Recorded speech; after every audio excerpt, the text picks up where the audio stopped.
Chapter 71. Su Fengyan's heart skipped a beat. He held the girl's head with one hand and pointed at Yu Yue with the other.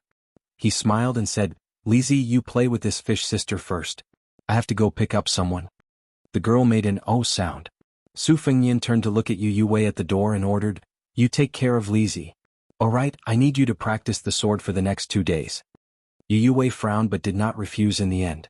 Su Fengyan flew to Wutong Garden, picked up 2 boxes of chess pieces and ran towards the lake. He saw a woman leading a horse forward. Behind her, the housekeepers and servants did not dare to breathe loudly. They trembled like mice in front of a cat. Su Fengyan jogged over and threw a glance at the servants. The group of silent servants immediately scattered like birds and beasts as if they had been granted amnesty. Su Fengyan smiled and said flatteringly, "Second sister, are you tired? Are you hungry?" The woman who was flattered by His Royal Highness glanced at Su Fengyan's embroidered winter saber. Her eyes became colder and she did not make a sound. Su Fengyan was not discouraged. He carefully accompanied her and said, "Second sister, I carved a set of chess pieces for you on Wudong Mountain. According to your 19 paths, there are 361 pieces. Take a look."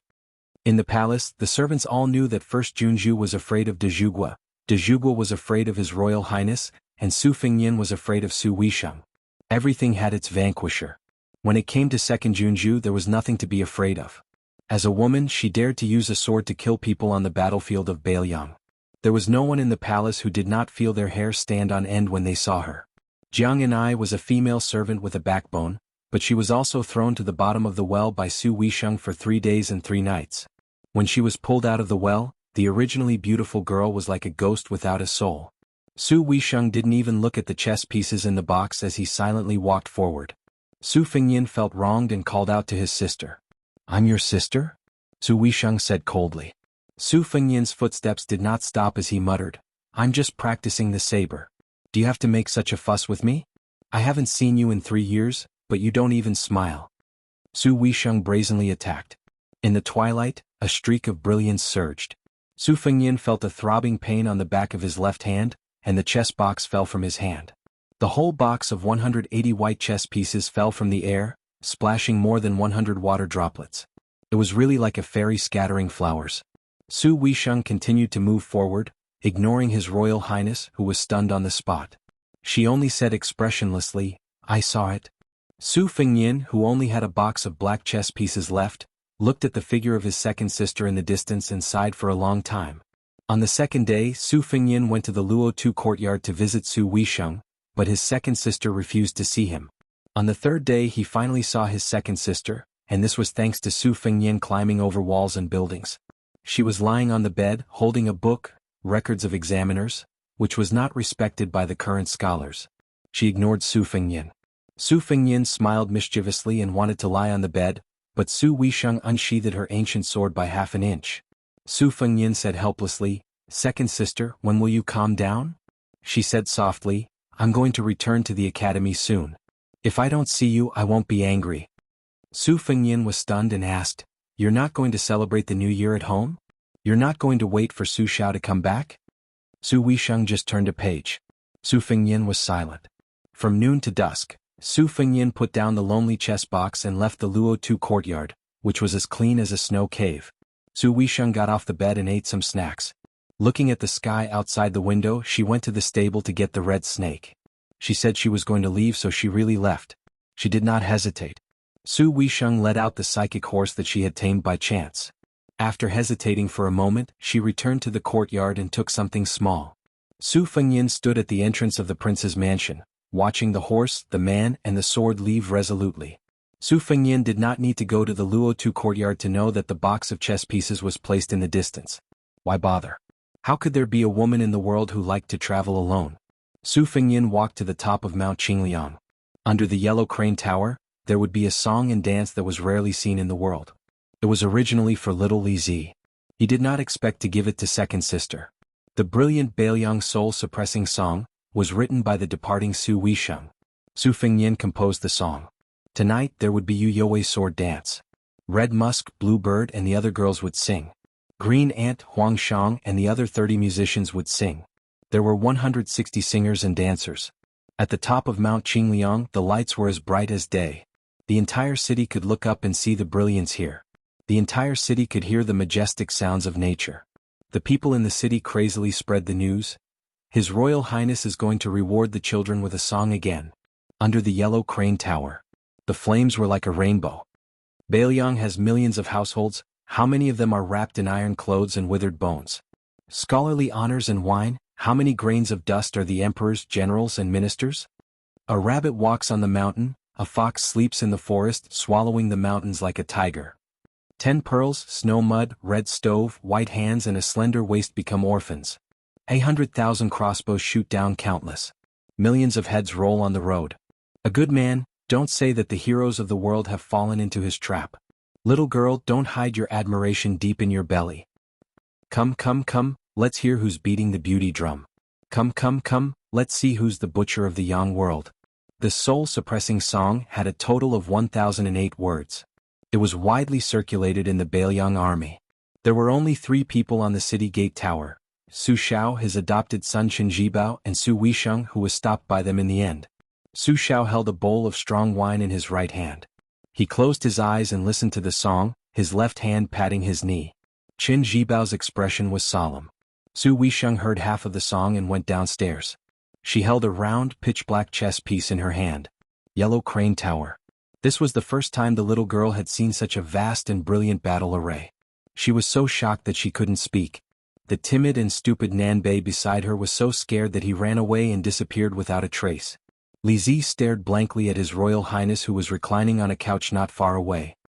He was slowly drinking wine, wearing a purple and gold crown on his head, dressed in a white robe and a scarlet mark between his eyebrows. He looked like a celestial being who had forgotten his worries. Chapter 72. On the 4th day she finally ran out of ideas. The little monk, Bei Bei, was also on the verge of going crazy. The little girl could only sigh and groan as she walked to the carriage that Su Fengyin had prepared for her. The carriage was filled with her favorite snacks and fruits. She put them all on the bill so the next time she saw Su Fengyin she would have to pay him back.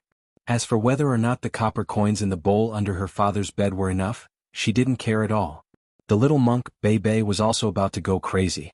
The little girl could only sigh and groan as she walked to the carriage that Su Fengyin had prepared for her. The carriage was filled with her favorite snacks and fruits. She put them all on the bill so the next time she saw Su Fengyin she would have to pay him back. As for whether or not the copper coins in the bowl under her father's bed were enough, she didn't care. The little girl saw that His Royal Highness didn't seem to be getting on the carriage, as if something was missing.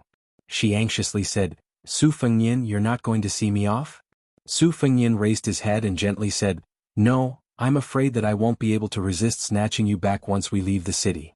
The little girl immediately became happy. See, Su Fengyin still cared about her as a close friend. If he couldn't see her off, then so be it. He was still young and she was still young. She wasn't afraid that she wouldn't have a chance to see him off in the future. Besides, Su Fengyin said that he would come back to her home to play in 2 years at the latest. The little girl was so happy that she forgot that she hadn't told His Royal Highness where she lived or what temple it was. There were countless temples in the world. No matter how resourceful His Royal Highness was, if he didn't have a clue, how could he find it? She sat in the car and lowered her head to play with a string of red sandalwood prayer beads in her hand. 108 beads symbolized the destruction of 6 roots and 6 kinds of worries in 3 lifetimes. This was a sacred object of Buddhism that His Royal Highness piously asked for from an eminent monk of Mount Jiuhua. The master of that eminent monk just happened to pass away at the age of 108. He held this string of Buddhist horse rope and chanted countless sutras. Naturally, it contained a kind of great merit that could only be understood. It could be seen that the heartless His Royal Highness cherished this little girl from the bottom of his heart. That night, the old soldiers in the city were filled with mixed feelings as they listened to the brilliant Bailiang soul-suppressing song. The little girl ran to His Royal Highness's couch and was pulled into his arms. She wasn't shy at all. Listening to the song and smelling the scent of alcohol, she felt her heart was at peace. Before boarding the car, the little monk clasped his hands and bowed to Su Fengyin. Su Fengyin smiled and bowed back. The little monk was more familiar with the ways of the world than the little girl. He said many words of gratitude from the bottom of his heart. From the beginning to the end, the little monk didn't have any aversion to this notorious, heavenly playboy of Bailiang. Perhaps it was because he had heard Li Zi talk about how good and smart Su Fengyin was before they met, so he had a good first impression of him. In addition, during this period of time, he only saw His Royal Highness playing with Li Zi. He didn't see him being domineering or evil. In the end, he even brought him a few Buddhist scriptures that the temple lacked from that big attic. The little monk really couldn't hate him. The carriage moved slowly. The little girl lifted the curtain and waved her hand vigorously. Su Fengnian smiled and waved back. When she could no longer see Su Fengnian's slender figure, the little girl sat back down on the embroidered stool. She was a little annoyed and her heart was empty. The little monk asked, "Li Zi, why didn't I see the coachman you mentioned, old Huang?" The little girl, who was originally listless, immediately became radiant and said, "Old Huang, he's the most interesting. When he smiles I can see that he's missing 2 front teeth. Old Huang loves his ivory comb the most. He always hides it, afraid that Su Fengnian will sell it for money. But he's willing to let me comb his hair. Anyway, old Huang and I have a good relationship." As long as Li Zi was in a good mood, the little monk was in a good mood. Even if Li Zi was in a good mood because of old Huang or even Su Fengnian, the little monk didn't care. Stupid Nanbei. The little girl suddenly used her finger to knock the little monk's head and scolded, "Who told you to call me Li Zi?" The little monk held his head and said, "Su Fengnian always calls you that." The little girl became angry from embarrassment and said, "Are you him? Are you the same?" The little monk said timidly, "Okay thing." The little girl gritted her teeth and said, "You're not allowed to call me thing. Wu Nanbei, you stupid Nanbei." The little monk tactfully shut his mouth. She was really angry. Otherwise she wouldn't have called him by his full name, Wu Nanbei. This was because her master used to hold onto Li Zi's braid and earnestly taught her that monks shouldn't talk about their names, Taoism, or longevity. She was not allowed to call her family by their original names before they were born. Alas, her master didn't have any strong points. This was the only good thing about him. Li Thing. Wu Nanbei. Although the little monk's face was reserved, he was actually thinking happily in his heart. "You're Thing and I'm Nanbei. As long as we're together, everything will be fine." Poor Su Xiao could only appear in his mansion when the little girl and the little monk left the city. He sat with Su Fengnian in the pavilion in the middle of the lake. Only the father and son were there. Even Qin Zhibao wasn't present. De Zhugua had 6 adopted sons. Qin Zhibao, Yuan Zuozong, Yi Shizhen, Yao Jian, Qi Dangua and Chu Lushan. Their personalities were very different. His Royal Highness also had a subtle relationship with them. Su Fengnian didn't get along with Qin Zhibao since they were young. In the past he didn't have a good impression of Yuan Zuozong and Qi Dangua, the 2 invincible generals. In the past year, their relationship had improved so much that they even drank together a few times. As for the scholarly general Yi Shizhen, his relationship with His Royal Highness was always mediocre. However, Yao Jian, who was proficient in the green pouch technique, was always able to talk to Su Fengnian. The young heir liked to watch Yao Jian gnaw on soil and seal acupoints the most. He always found it very interesting. Needless to say, the round Lu Qiuer bowed and bent his knees as if he was Su Fengnian's biological son. No one doubted that if His Royal Highness wanted him to kill his family's wife and children, Lu Qiuer would frown. Su Xiao said proudly, "I met your second sister near the city gate.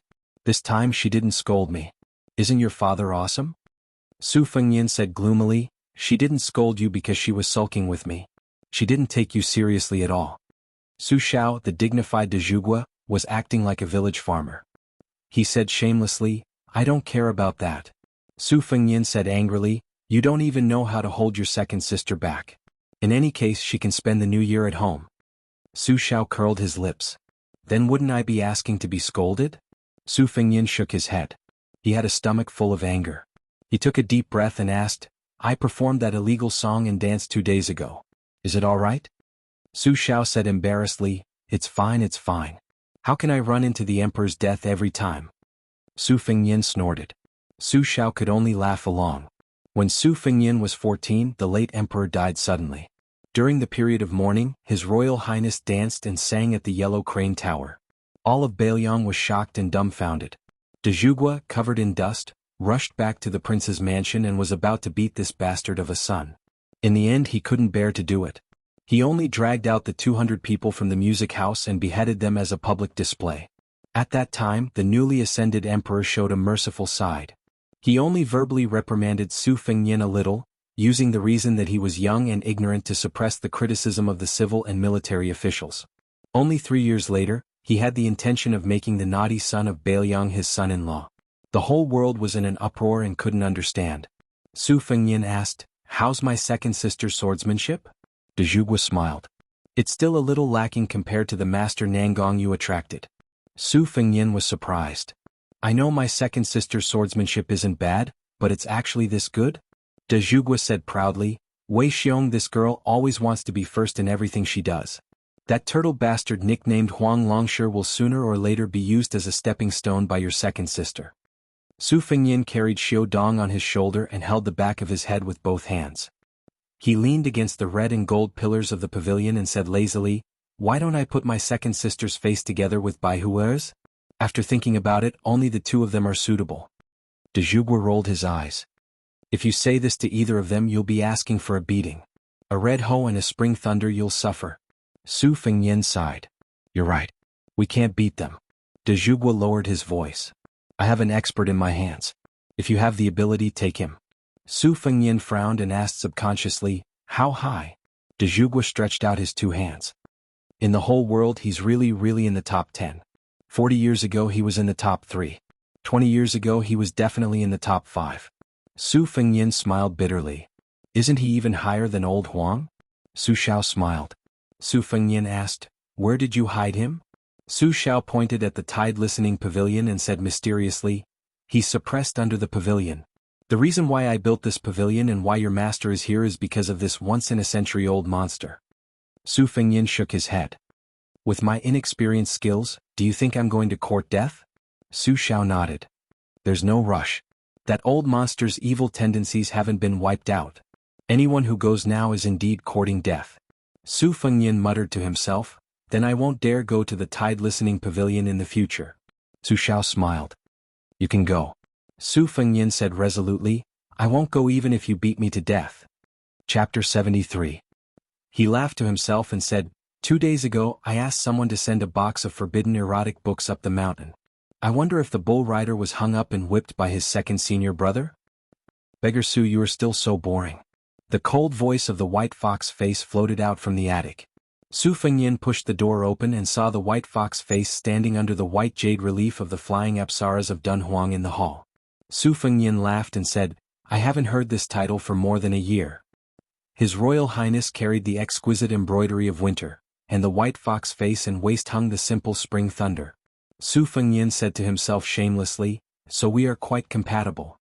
The white fox face slowly turned her head and shifted her gaze from the mural to Su Fengyan. She was full of murderous intent. Su Fengyan said helplessly, I mean the embroidery of winter and spring thunder. Nonsense, no matter how beautiful the white fox face was, His Royal Highness would not fall in love with a man. The white fox face looked again at the 64 flying apsaras of Dunhuang. Each of them was as tall as a human.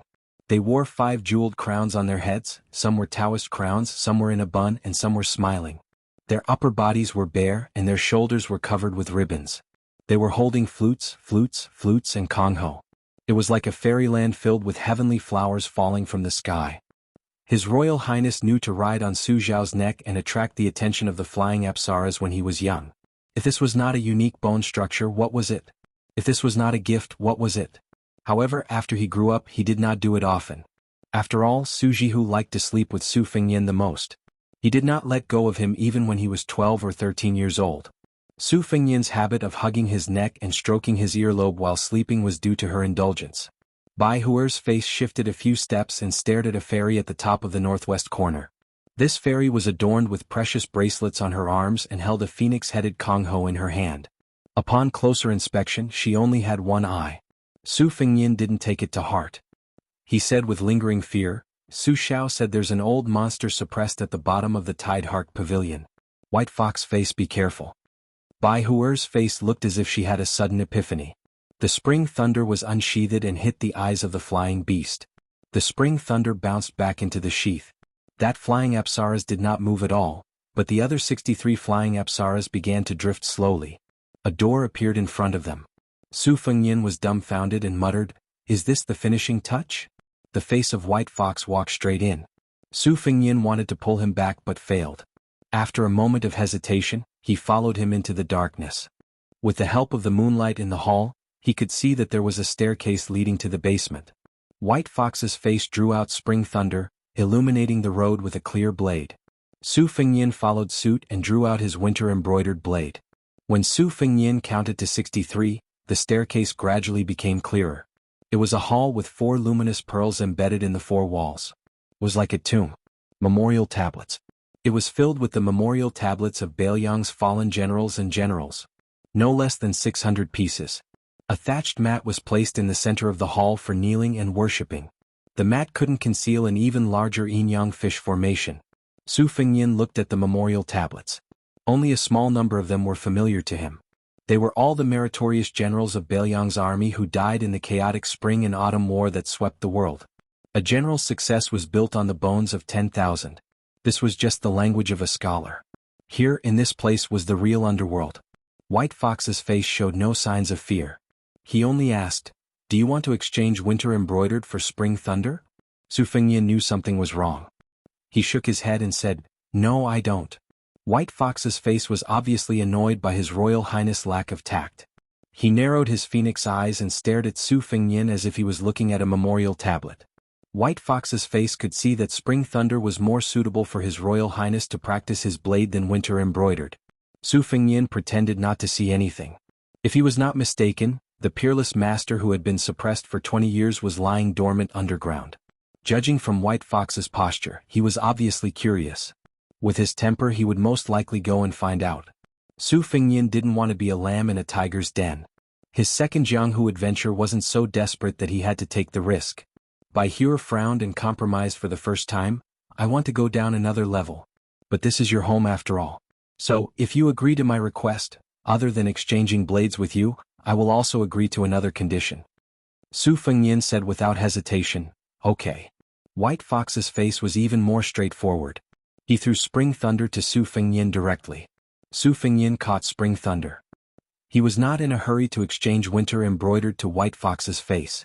Instead, he asked seriously, "Can I state my condition now?" White Fox's face nodded.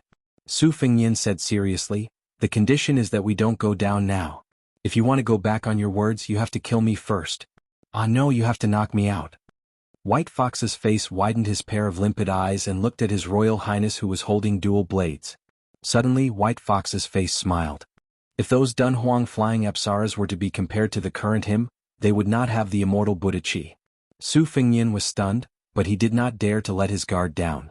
This was the first time White Fox's face smiled in front of him. "You seem to be angry." "Yes, it was the anger of a woman."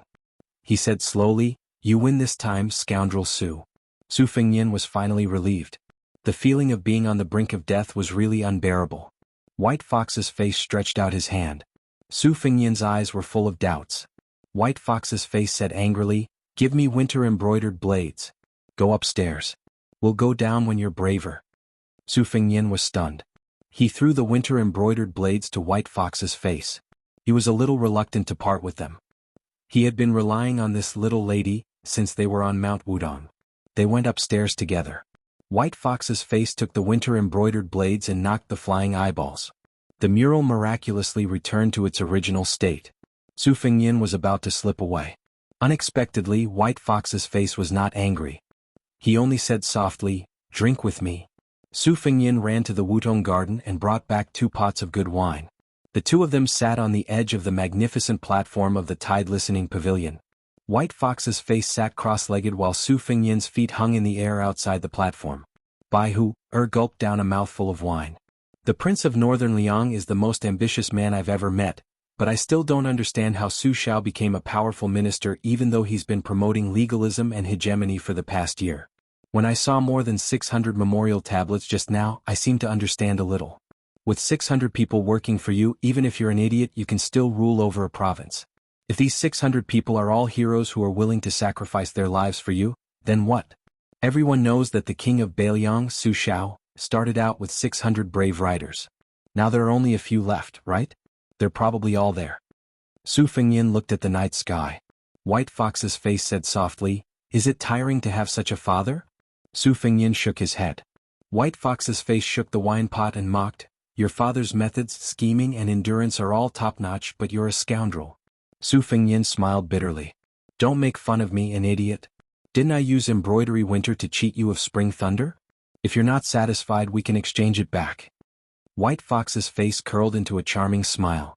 She took another sip of wine. Even when drinking, she was still so bold. She said, "Tell me, what's your condition?" Su Fengyan said softly, let's not talk about it. If you want to go down, then go down. Just let me know when the time comes. I'll ask Su Xiao to arrange more people for you.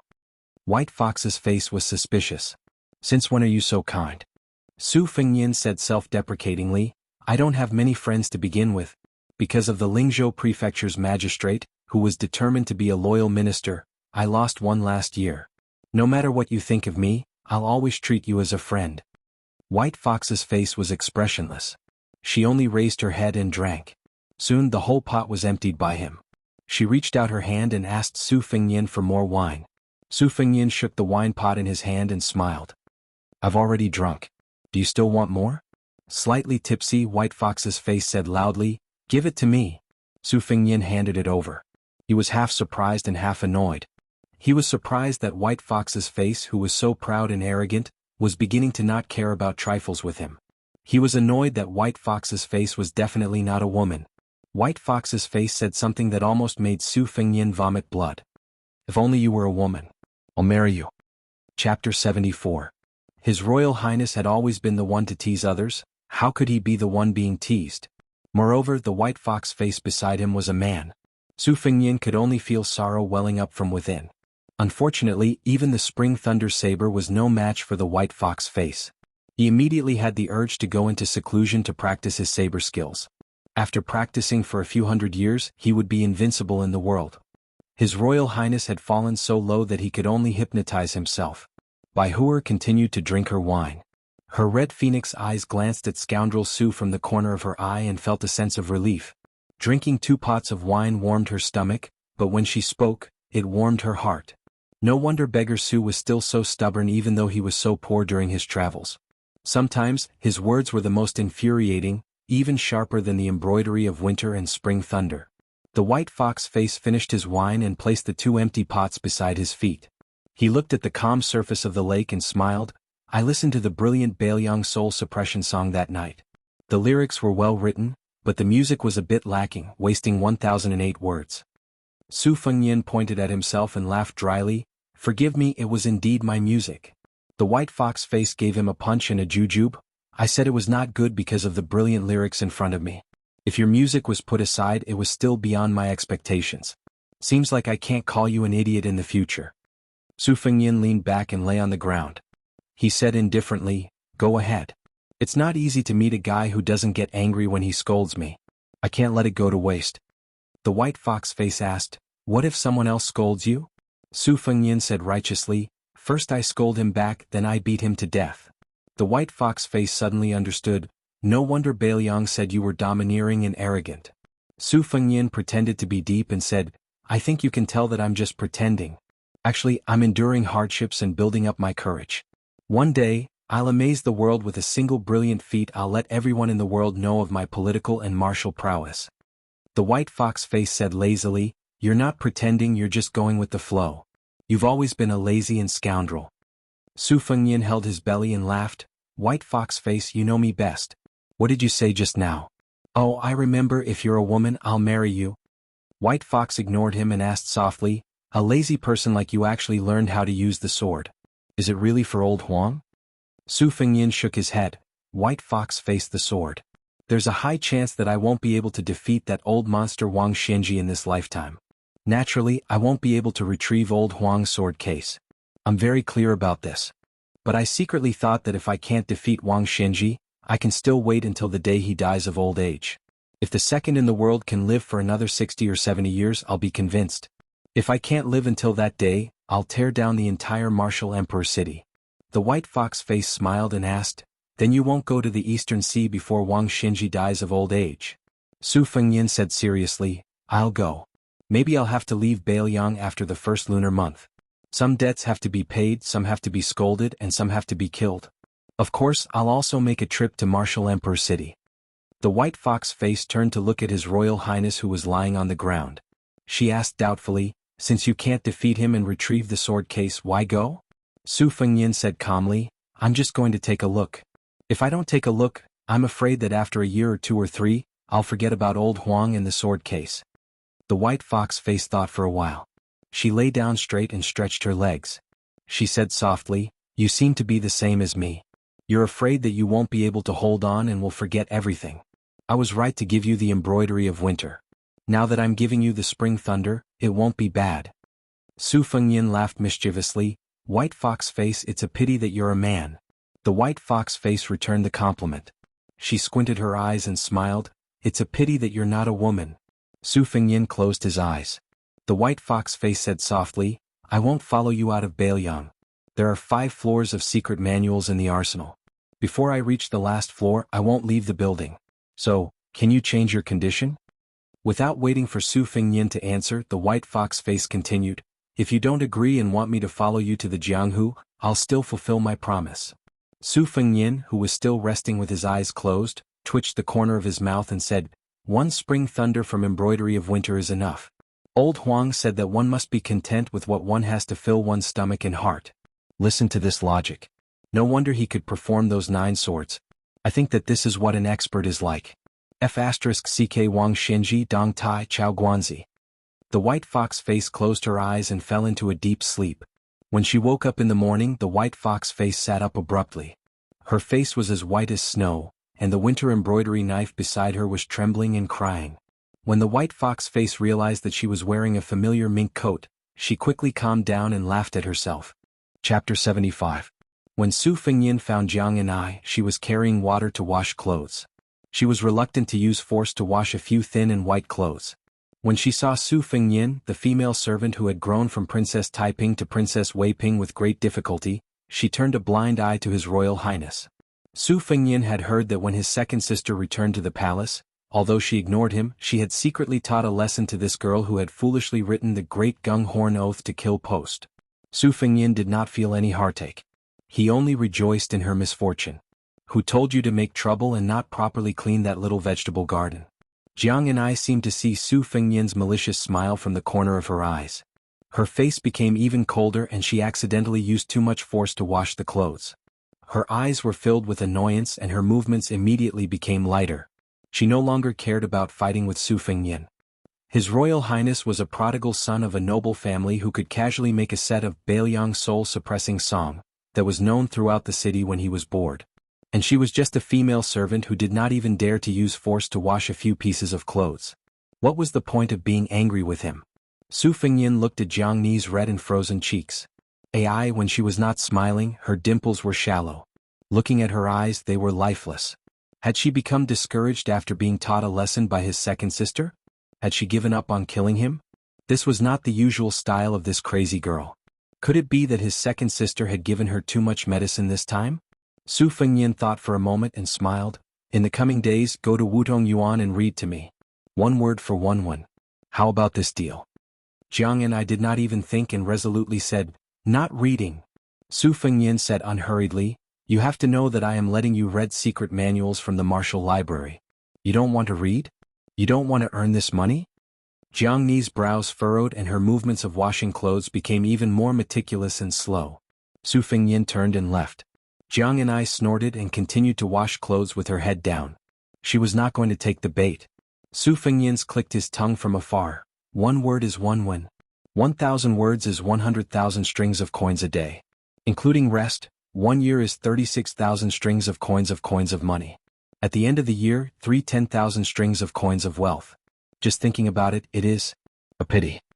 Jianghu's mouth twitched. To read 300 poems to 300 poems to write poems of gods. There is also an old saying, there to read 300 poems, even if you don't know how to compose poems can compose poems recite. It. To be I. Listen my maids to my ears. To hear my. Turned to Fengyan spat. And Fieri to Hin. Perhaps it was mixed with a lot of insignificant kindness, but Jianghu ignored it or regarded it as a provocation. When His Highness Crown Prince disappeared from her peripheral vision, Jianghu was in a daze. Although she was born in a noble family, how could a child who was only a few years old have any feelings for money? Later on, she was kidnapped and brought to the northern Liang Palace. She lived a very poor life. Now her monthly allowance was not even 2 taels. She had a lot of money. Even 10,000 taels of silver was something she did not even dare to think about. Jianghu did not have much interest in earning money. What really attracted her was the martial arts manuals that she could only look forward to for many years. Of course, she knew that Su Fengyin, this mean and evil person, was practicing his blade with all his might in Wudong. He did not rest for even a moment. Jianghu could not help but ask herself, what can she do with the talisman wrapped around her arm? A few years ago she could not kill His Royal Highness. In a few more years, even if she had 100 or 1,000 talismans, would she be able to kill him? But if she agreed to study for him, how treacherous was Su Fengyin? Wouldn't there be a trap for her to jump into? Jianghu's eyes were empty. She walked blankly in front of the little snowman and squatted down. There was nothing sadder than a dead heart. Su Fengyin stood in the shadow, squinting at the little mud man and the little snowman. The great pillar of the country, Su Xiao, appeared and disappeared unpredictably. He stood behind him and chuckled, haven't you seen enough after more than 10 years? Su Fengyin rolled his eyes. Su Xiao saw that the spring thunder had replaced the embroidered winter. He made a sound of surprise and asked curiously, how did you trick it? Su Fengyin coldly snorted, don't play dumb with me. Is there anything in the prince's mansion that you don't know? Su Xiao smiled faintly and said, since you and White Fox have found the knack of the underworld, why don't you accompany me to the morning hall again? Su Fengyin grunted in acknowledgement. He silently followed the hunchbacked Su Xiao into the tide-listening pavilion. Su Fengyin threw the spring thunder and opened the door. Seeing Su Xiao enter empty-handed, Su Fengyin whispered, aren't you going to propose a toast? Su Xiao did not even turn his head and said flatly, no need. I'm the only one alive. What's the point of proposing a toast? No one can drink it. When they arrived at the morning hall that Su Fengyin regarded as the netherworld, Su Xiao sat on a cushion and beckoned Su Fengyin to sit down with him. Su Xiao waited for his son to sit down before pointing to a memorial tablet in front of him. Qin Chong, Qin Jibao's father. During the Battle of Jinliao he gave his life in exchange for mine. Otherwise this spot would be his today. Ek was defeated. This Wang Jian, who was known as the enemy of 10,000, held up the city gate with both hands and let me escape. His corpse was chopped into minced meat. During the campaign against West Chu, I faced off against the enemy at the Western Wall for 2 years. Everyone in the world believed that I would join forces with the West Chu Emperor and rule the world from north to south. Ma Ling, who was finally able to retire as a senior official in the capital, spoke up for me. He led a total of 14 former Beiliang generals and pledged their loyalty to me at the cost of their lives. Xing Qiu of the Eastern Yu, Fan Li, who liked to sing with his hoarse voice when he drank, also passed away. Within Western Shu, just 10 miles from the Imperial Palace, military advisor Zhao Chongling died of illness. Just 10 miles, and he would have been able to kill the incapable ruler of Western Shu who had destroyed his entire family. Han Li originally did not have the death penalty. In order to establish military discipline, I personally cut off his head. Su Xiao pointed to the memorial tablets one by one. His voice was hoarse and calm but thunderous. Su Fengyin trembled all over. Su Xiao stood up with a limp and straightened his back. He looked at the memorial tablets that were piled up layer by layer and sneered, Fengyin, when you leave Shiliang, I will make a trip to the capital. I want to see who dares to take my life. With their little strength, they cannot lift the head of the butcher Su Xiao. Chapter 76. Jianghu was unwilling to read, but there were many pretty maids in Wutong Garden who fought to read to His Royal Highness. Sweet Potato's voice was the most charming, so Su Fengyin let her read some martial arts scriptures from Guanyin Nunnery in the South Sea.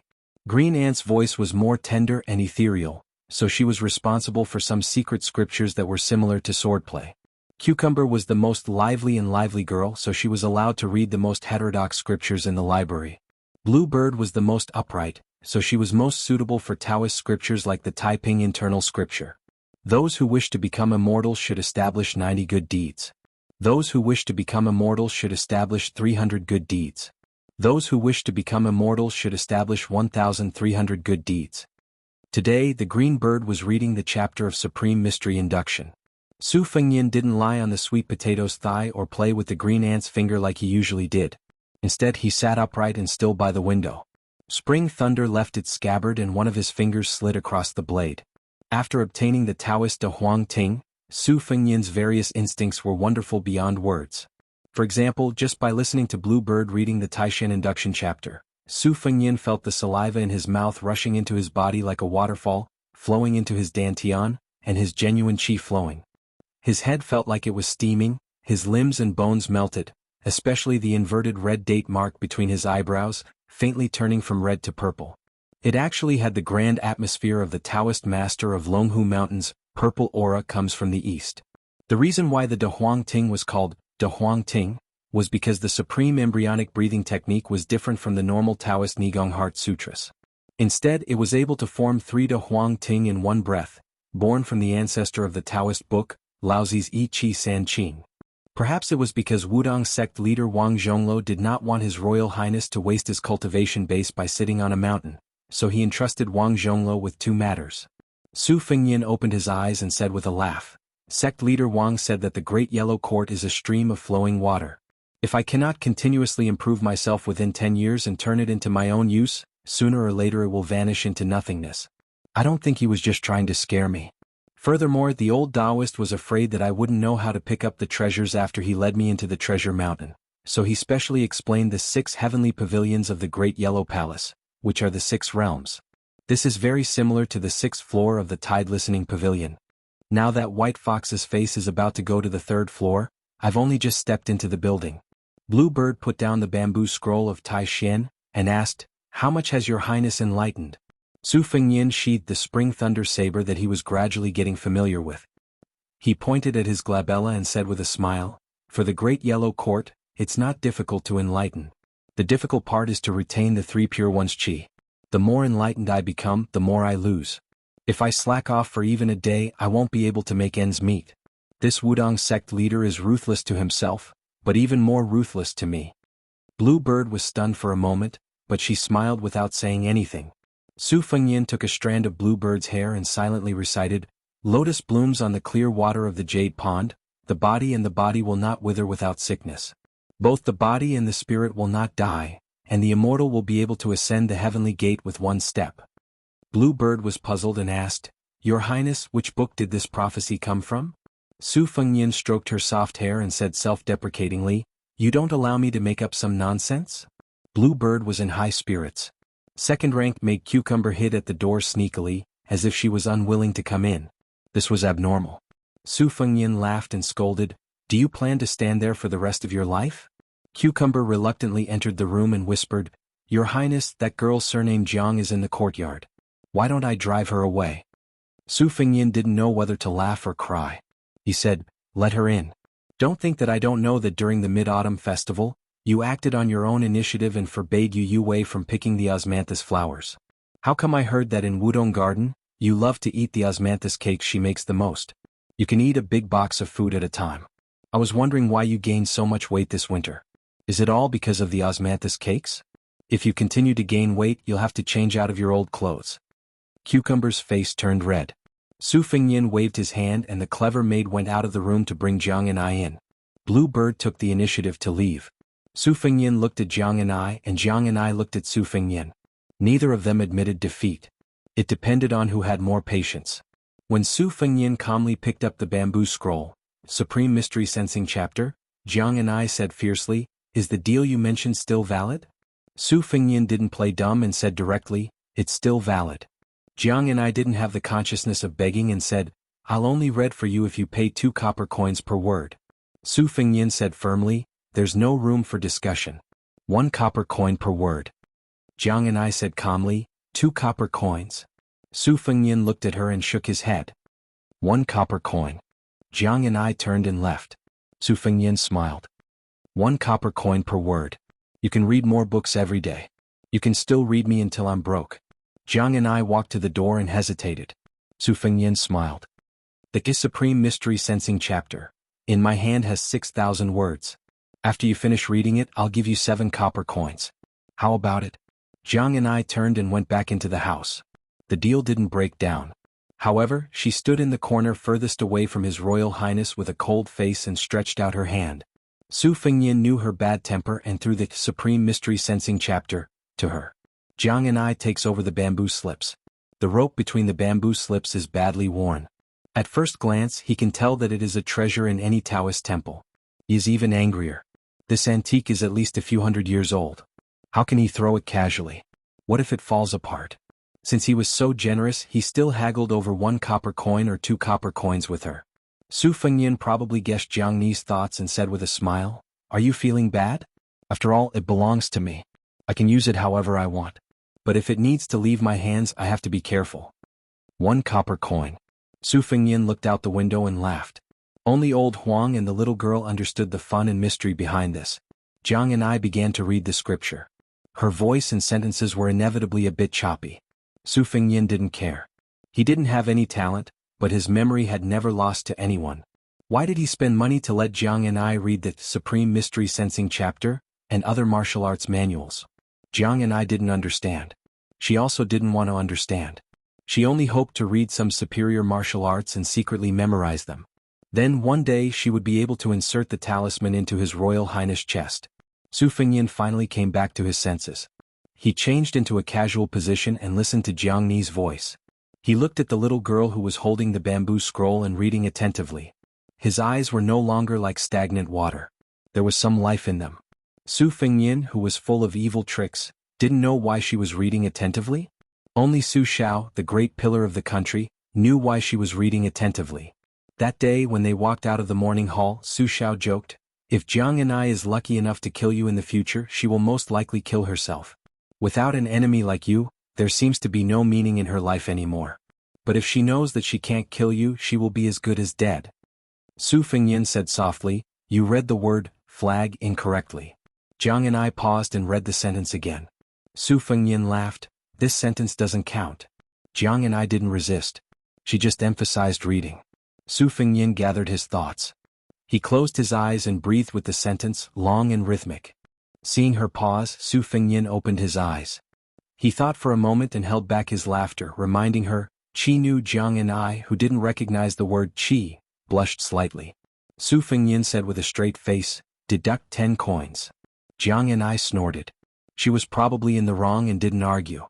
She didn't think that she would be deducted 60 to 70 coins in the blink of an eye because she didn't recognize 6 or 7 words. Jiang and I, whose mouth was dry, first had red eyes. Finally, when she heard Su Fengyan's emotionless deduct 10 coins, she suddenly burst into tears. Chapter 77. Taoism had a saying of 36 paradises and 72 blessed lands. In the previous dynasty, the 9 pecks of rice sect's old immortal Ma Chengzhu was the most popular. At that time, Mount Longhu was only listed as the 26th blessed land of Taoism, and it didn't have any paradises. Compared to Mount Wudong, it seemed to be too inferior. However, since it became the ancestral court of Taoism, Taoist Master Zhao of Mount Longhu had been teaching in the Taoist mansion for 40 generations.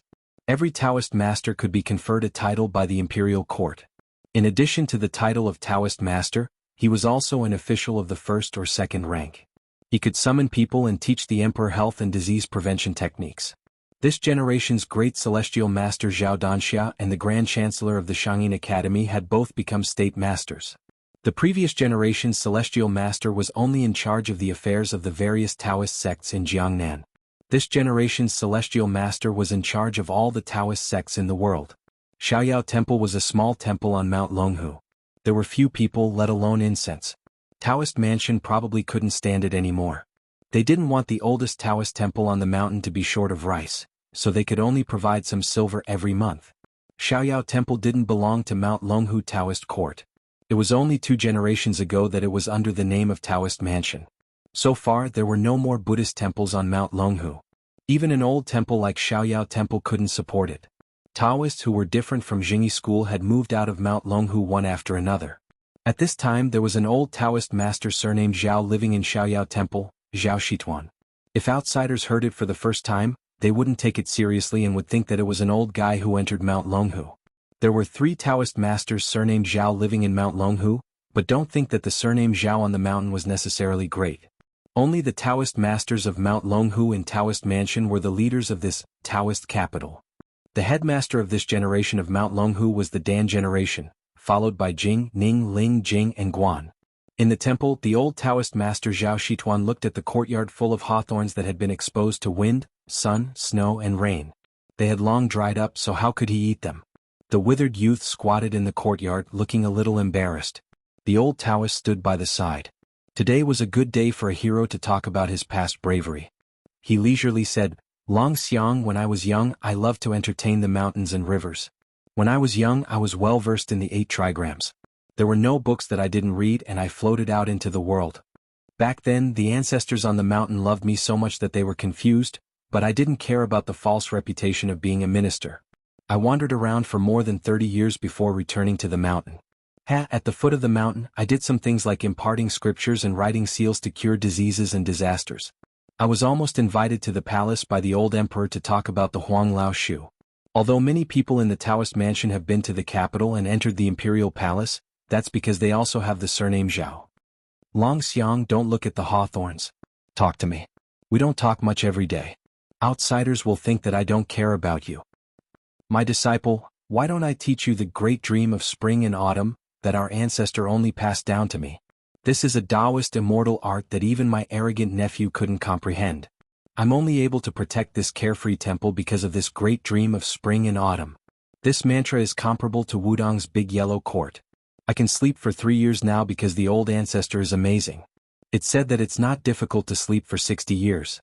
I wonder if the old ancestor immortalized back then? The old Taoist saw the youth's expressionless face and felt a little bored talking to himself. He yawned and was about to fall asleep. His left leg was bent on the ground and his right leg was placed on top of his left leg. He held his chin with one hand and fell asleep. There was no chair under the old Taoist's buttocks, but his body swayed back and forth without falling. The old Taoist of Mount Longhu's Hope generation held his chin with one hand as if he was holding a sword while the fingers of his left hand were like hooks, forming the double yang meridian incantation.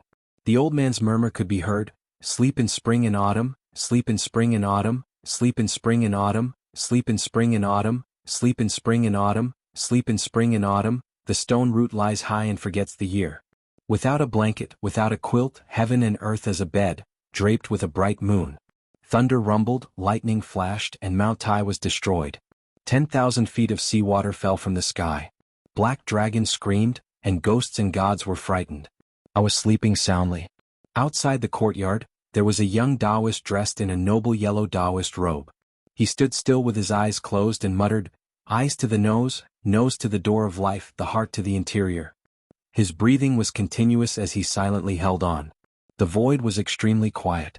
Within the true energy floating core pool, inside the divine water ring 5. Call Jiating, summon the spirits of the 100. My God is out of the 9 palaces roaming the green and jade. Looking at the sea in my dream, yin and yang are mentioned in the smoke. I don't know that 500 years have passed since the spring and autumn period. Su Longxiang saw that the old Taoist beside him was dozing off and refused to leave, so he got up and left the courtyard. The pleasure temple was not at the top of the mountain, but at the foot of the mountain. It was indeed a world of difference from the Taoist master's residence.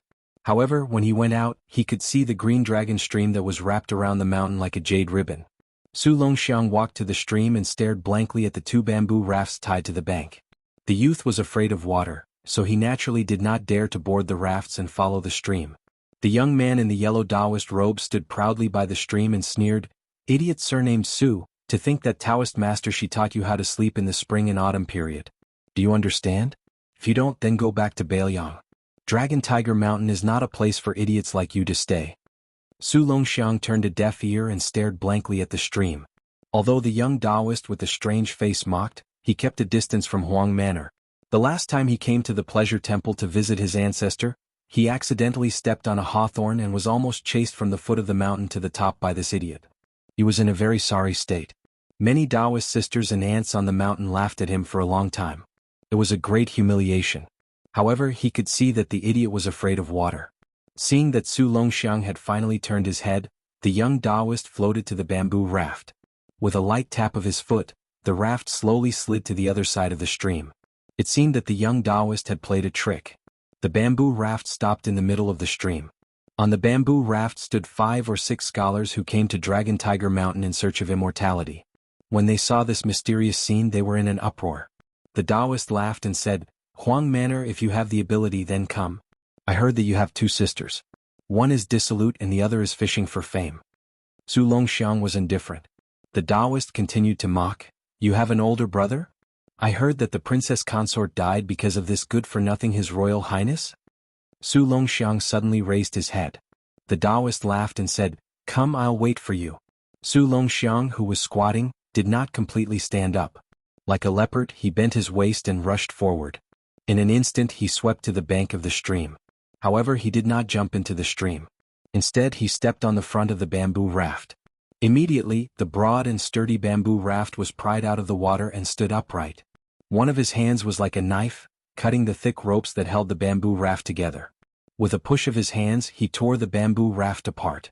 Su Longxiang quickly picked up the remains of the bamboo raft and threw them out. Just the sound alone was ear-piercing. It was like a tiger's roar. From this, it could be seen how great the strength was. The rain of arrows fell. The yellow-clothed Taoist's face was flustered.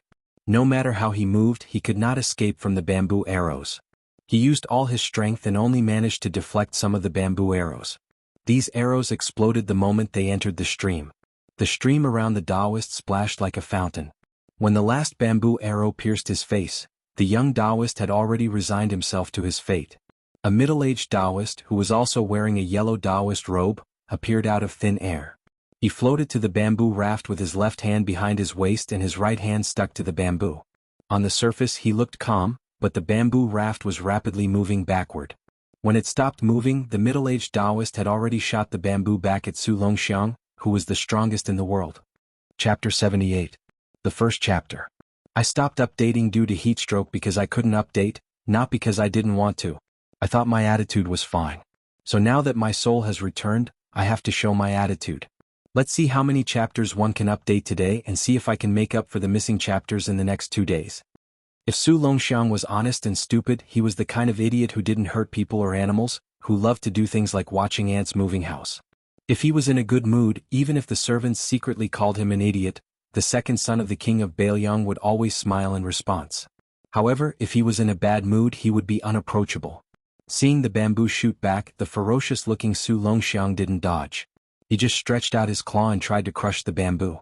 Probably because he underestimated the speed of the bamboo arrow, Su Longxiang wasn't able to hold it. The bamboo pierced through the gap between his 5 fingers and went straight to his face. Su Longxiang wasn't shocked or scared, and he still let the bamboo hit his forehead like a sharp sword. On the contrary, the middle-aged Taoist in the yellow robe was shocked. He originally thought that this fool with the strength of dragon and elephant would dodge. Originally, the fight between children was just a quarrel. Regardless of his status or cultivation, he wouldn't interfere. However, the bamboo arrow shot by the second son of the Pillar of Bailiang was really ruthless. If he didn't make a move, he would end up paralyzed for life. Therefore, after landing on the bamboo raft, he couldn't help but increase the strength of his counterattack. It was inappropriate to fight with Su Longxiang. If he hurt this child, it would be even more troublesome. Not to mention that behind Su Longxiang was the king of Bailiang, who almost wanted to press down the head of the dragon and tiger without permission. Even Grandpa Shi Tuan in the Xiaoyao Taoist temple who didn't make a move was not someone he could disobey. So what if he wore the yellow robe of the Taoist master residence? His father, Zhao Danxia, was already a Taoist minister and the leader of the world's orthodoxy. Didn't he still have to call Grandpa Shi Tuan uncle? Unexpectedly, the middle-aged Taoist realized that he had worried too much. When the powder scattered, Su Longxiang's eyes were scarlet red, and the 2 strands of yellow hair at his temples, which were longer than normal people's, floated up. From the first day he came to Mount Longhu, he had been wearing his hair down, and now it was even more fluttering. His clothes were round and shriveled in an instant. When he inhaled, they swelled, and when he exhaled, they shrank. The stream near him coincided with Su Longxiang's qi, faintly forming an absurd scene of rising and falling tides. His breathing technique was originally the most basic breathing technique of Mount Longhu. Who would have thought that this Huang manner would take half a year to master it? But once he had mastered it, it would be so frightening? Father, this idiot's appearance is too horrifying. Could it be that he is the legendary demon Venerable? The young Taoist had regained most of his courage now that he had a backer. But when he saw the extraordinary phenomenon on Su Longxiang's body and suffered twice in a row, he couldn't help but feel a little scared. Before Grandpa Shi Tuan went down the mountain, he said that this second son of the Great Pillar State who didn't open his acupoints was the reincarnation of Jianghu Great Emperor. He wasn't Hong Shixiang, who was born with 1 more acupoint than ordinary people. Between the 2 of them, who is the Immortal and who is the Devil, the fate of Mount Longhu and Mount Wudong for the next 500 years is probably a gamble. The middle-aged Taoist carefully stared at Su Longxiang, who was bursting with murderous intent. He was just a little curious but not shocked. As the first Huangzi nobleman of the Taoist master's residence, Zhao Jingchen had seen too many things that ordinary people couldn't appreciate. As for the words of Grandpa Shi Tuan, he actually didn't take it seriously. It was acceptable to tie the fate of a family to one person, but it was too childish to bet the fate of a country and a mountain on one person. As for his son Zhao Ningyun, who was naughty by nature but had great spiritual qi, Zhao Jingchen, who was nominally the first person of the Jing generation, was 80 to 90% satisfied with him. Therefore he was willing to share some secrets. 500 years of fortune and misfortune is too big to be taken seriously. It's already good to have 50 years. Moreover, is it true that Hong Shixiang of Mount Wudong and Su Longxiang in front of us is the demon-rinsing primogenitor? According to the ancient records and calculations, Xuanwu Great Emperor hasn't been born in the world for 1,600 years. How could he coincidentally appear when Mount Longhu is suppressing Mount Wudong? Zhao Ningyun, who gradually came to his senses, chuckled and said, "If it's true, father, then we're doomed." Zhao Jingchen laughed softly and said, "Doomed? My Taoist master mansion of Mount Longhu has produced 64 immortals in more than 1,000 years. Can't we defeat Xuanwu Great Emperor?" At the mention of this, even the frivolous Zhao Ningyun felt a sense of pride. These 64 immortals were not the strange legends recorded in the countryside. When the great Taoist master ascended to immortality, the Taoist master mansion would record every detail in detail, including the mysteries of heaven, the geography, the relationships between people, whether they were riding on dragons, phoenixes, or rainbows. Everything would be recorded in order to ensure that not a single word was missing. There was no room for falsehood. If one were to talk about how illustrious a family was, even the emperors of the mortal world couldn't compare to the Zhao family of Mount Longhu. Zhao Jingchen didn't seem to make any movements, but the bamboo raft flowed downstream, as if she didn't intend to continue her confrontation with Su Longxiang. She saw the yellow-haired child on the shore running wildly with the bamboo raft, kicking up pebbles with the tip of his feet, kicking them towards the bamboo raft. Zhao Jingchen stretched out a hand, sparkling and translucent like white jade, and gently pressed down, causing the pebbles to fall into the stream. Chapter 79. It was the same for more than 30 stones. However, as time passed, Zhao Jingchen began to feel the strain. Not only did the stones speed up, they also became heavier and heavier. There was no way in the world to only exhale and not absorb qi. However, Su Longxiang did not give him the chance to absorb qi.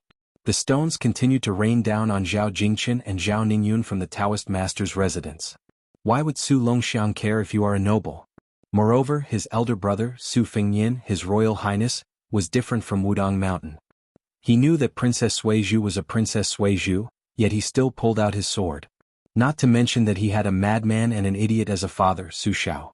During the martial arts catastrophe, Mount Longhu was the #1 sect in the imperial court. Zhao Danxia was the grand preceptor. One of the Taoist masters said something unpleasant that was overheard by the Great Pillar State.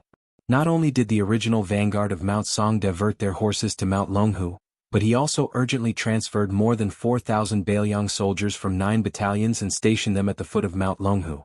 This was not enough. Some of the Jianghu people who were recruited into the Bailiang military system under the Great Pillar State's policy of Jianghu dogs biting each other, were all eager to fight Su Shao. A Taoist master's head is equivalent to a tiger-shaped tally for a 4th-rank general, and a life from the Taoist master's residence can be spared from a capital crime in the future. Su Shao sat on his horse and sternly said to a purple-clothed Taoist priest from the Taoist master's residence who came to show weakness, "Mount Longhu? I don't believe that I can't suppress your Mount Longhu." No one doubted that Su Shao was putting on an act. If the imperial edict that caused the death of a few post horses had not arrived in time, the Bailiang cavalry would have killed their way to Mount Longhu. No matter how good Zhao Jingchen's qi cultivation was, he couldn't withstand Su Longxiang's endless onslaught of stones, especially his indecent bearing. Although the residents of the Taoist master had never had a tradition of the eldest son or grandson becoming the head of the sect, the disciples of the heavens residents who held this position all possessed a kind of restrained arrogance. Zhao Jingchen was even more so. His Taoist techniques, sword techniques, and inner strength were all outstanding, and he didn't disgrace the yellow Taoist robe he wore. Unfortunately, in his generation there were 2 more outstanding Taoist priests.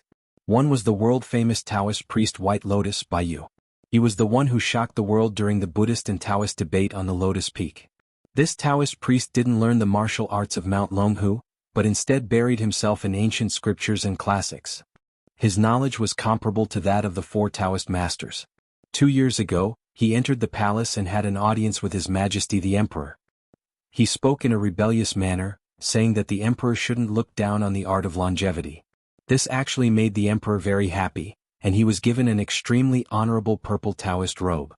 He was even bestowed with the title Master White Lotus by the Emperor. If there was only one Master White Lotus who wasn't in the residence of the Taoist Master, Zhao Jingchen wouldn't be worried.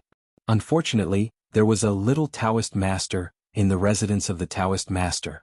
If his father and the other two heavenly masters were to hear that he was so calculative with Su Longxiang, what would happen to him? Zhao Jingchen smiled bitterly. Forget it, he reached out and lifted his son Zhao Ningyun's sleeve. He tried his best to knock down 6 or 7 stones, and the two of them floated to the shore. They were about to go up the mountain to the residence of the Taoist Master. No matter how difficult Su Longxiang was to deal with, he wouldn't dare to go to the residence of the Taoist Master. No matter how good Grandpa Shituan's patience was, he wouldn't be able to sit still. When Su Longxiang saw that the 2 Taoist priests in yellow were about to run away, he roared and took a dozen steps back. Then he took a few big steps forward. Dust flew and several new pits appeared on the ground. When Su Longxiang left the shore, he used the force to soar into the air and rushed toward the father and son in yellow. After all, Zhao Jingchen was not a clay bodhisattva without anger. Seeing that this fool didn't know what was good for him and wanted to pester him, he snorted angrily and waved his sleeve. First he slowly pushed Zhao Ningyun a few feet away. Then he turned back to the shore. He sprinted in the same way as Su Longxiang, but only the dust on the ground was slightly floating. He didn't have the momentum of Huang Man'er's footsteps. Zhao Jingchen didn't collide with Su Longxiang in the air. He tiptoed in the air and rolled up his sleeves. His body went up a level and appeared right on top of Su Longxiang's head. The number 1 person of the Jing generation in Longhu Mountain suddenly used the 1,000 Caddy fall. He stepped on Su Longxiang's shoulders and shouted, "Bold idiot, get down." Su Longxiang had nowhere to use his brute force and could only fall into the stream. "You're the idiot." Zhao Jingchen had just floated back to the shore when he vaguely heard a sigh. A sleeping old Taoist rose from the ground of the free and unfettered temple and swept into the sky like a hawk. He dived into the stream and splashed up endless water. The water flow stagnated as if the old Taoist had cut off the green dragon stream. The old Taoist picked up Su Longxiang and flew back to the free and unfettered temple. He said in a deep voice, "Quickly return to the top of the mountain." The old Taoist didn't seem to dare to carry Su Longxiang for a moment longer. He threw the disheveled-haired youth away and said sadly, "Alas, the 1,800 years of the free and unfettered temple can't be preserved." It was the first time Zhao Jingchen saw Grandpa Shituan so anxious and lost. He didn't dare to stay. He took Zhao Ningyun and rushed up the mountain. He heard a soul-shaking howl coming from the free and unfettered temple. It was very similar to the 6 demons barking on the devil-slaying platform at the top of the lotus flower. The hustle and bustle around the free and unfettered temple lasted from noon to dusk. In the twilight, the old Taoist robe was tattered and his hair was messy. He sighed. The free and unfettered temple was mostly ruined. He sat on the broken walls. The yellow-haired youth who had finally calmed down was lying on the edge of an ancient well in the backyard. An old turtle with 2 or 3 little turtles appeared and climbed up the edge of the well. They seemed to have a good relationship with the youth. The old Taoist sighed. This ancient well was called Tongyu. It was obvious that it was very deep. The older generation of the free and unfettered temple once jokingly said that it was as deep as the 9 springs. Moreover, this well was connected to Wudong. It was a twin well with the Tong Shen on Wudong's little lotus peak. The old Taoist certainly didn't believe this saying. However, after learning from the letter that His Royal Highness was practicing on Wudong Mountain, he was happy to tell his disciple Su Longxiang that this well was connected to Wudong. Therefore, the yellow-haired Su Longxiang didn't pick hawthorns. If he was in a good mood, he would learn a bit of the Dragon and Tiger Taoist school's breathing exercises. If he was in a bad mood, he would lie by the ancient well and stare blankly. Su Longxiang grabbed a handful of hawthorns and carefully threw them into the well water. He said naively, "Brother, eat hawthorns." The old Taoist heaved a heavy sigh. "How am I supposed to tell His Highness the Crown Prince about this? Should I tell him or not?" The old Taoist, who claimed to be second in the Longhu Temple in judging people's physiognomy, hesitated for a moment. Thinking of the evil spirit behind Su Fengyan's smiling face, he said bitterly, "Just tell the truth. Take it as a reminder to the Taoist Master Mansion." Chapter 80. Second update. If Mount Longhu was the capital of immortals, then Shangyin Academy was the city of saints. With the end of the Spring and Autumn War of the 9 Nations, the scene of hundreds of schools contending no longer existed in the academy. However, the spirit of equal academic attainment was still passed down. Generally speaking, in the magnificent Shangyin Academy, except for the forest of merits that only the Chancellor could enter, one could go anywhere and read all kinds of books. However, some unwritten rules had been deeply rooted for thousands of years. These rules were not established by generations of chancellors. Most of them were due to the great reputation of a certain grand scholar in the academy. The younger generation followed the rules out of respect. For example, Xianxia Academy had a great lake that planted countless green lotuses. The lake was not deep, only 2 people deep. One could see the bottom clearly. The branches and roots of the green lotuses could be seen clearly. Sailing on the lake was like a floating boat in the sky, like a fairyland. Ordinary scholars of the academy did not dare to come to Great Lake to admire the green lotuses. Firstly, it was the place where Huang Longshi became famous. Secondly, a lady lived in a loft by the lake. For the past 5 to 6 years, the limelight of Xianxia Academy had been stolen by her alone. When she first stepped into the academy to study, she showed the advantage of her family background. She was directly apprenticed to Chancellor Wang and a military leader. Both of them taught her everything they knew. Some people were not convinced and came to Great Lake to provoke her. This lady who brought a sword into the academy did not argue with them. She directly pulled out her sword and cut off the hair of the leading scholar. The second time, the battle formation was even greater. She pulled out her sword and killed one on the spot without saying anything. Although she was grounded by the academy, no one dared to provoke her. This lady who was not very good-looking was capable of killing people. Later on, she founded the Zongjing 19 Paths and it was widely spread. Later on, she commented on the achievements of the world's scholars. Compared to people who played the 10 divisions on Great Lake, there were half praise and half criticism. In recent years, many scholars from various countries who came to study in Xianxia came for her. Regardless of how much criticism she attracted, the biggest fact was that how many people in the world could be criticized by her? There were only a handful. Don't be fooled by the scholars and poets outside the palace who scolded the most fiercely. The young men who had played the 10 bureaus with her had already seen through her. Those who scolded the most fervently would definitely turn the fastest when facing her. Their character was like wild grass, bending over and over again. The loft by Great Lake did not show the style of a noble family. It was made by the academy's craftsmen with mechanisms and spiritual qi. Outside the building were some chickens and ducks, separated by a few vegetable gardens, all of which were used to fill the stomach. There was not the slightest bit of elegance of the old students raising geese, cranes, chrysanthemums and plum flowers. This was Su Weisheng. Today, Su Weisheng had finished listening to the lecture and returned to the building to have a self-sufficient lunch. Then he began to write the 1,000-character classic of warning. He first wrote it in Bailiang Palace. At first he had nothing to do. Since he had a brother who was always idling around, he wanted to write a piece to admonish him. Later he saw that it had no effect at all, so he put it aside. Later on, when he went to Xianxia Academy, he picked up the brush again and wrote a few sentences about his comprehension of the 1,000-character classic every now and then. There were already more than 600 words in the 1,000-character classic. When the first 70 or 80 words were read, it was very enlightening. The family had been prosperous for generations. A clan accumulates merit and benevolence, repaying it back in 100 years. A country values its people more than its monarch, never declining for 1,000 years.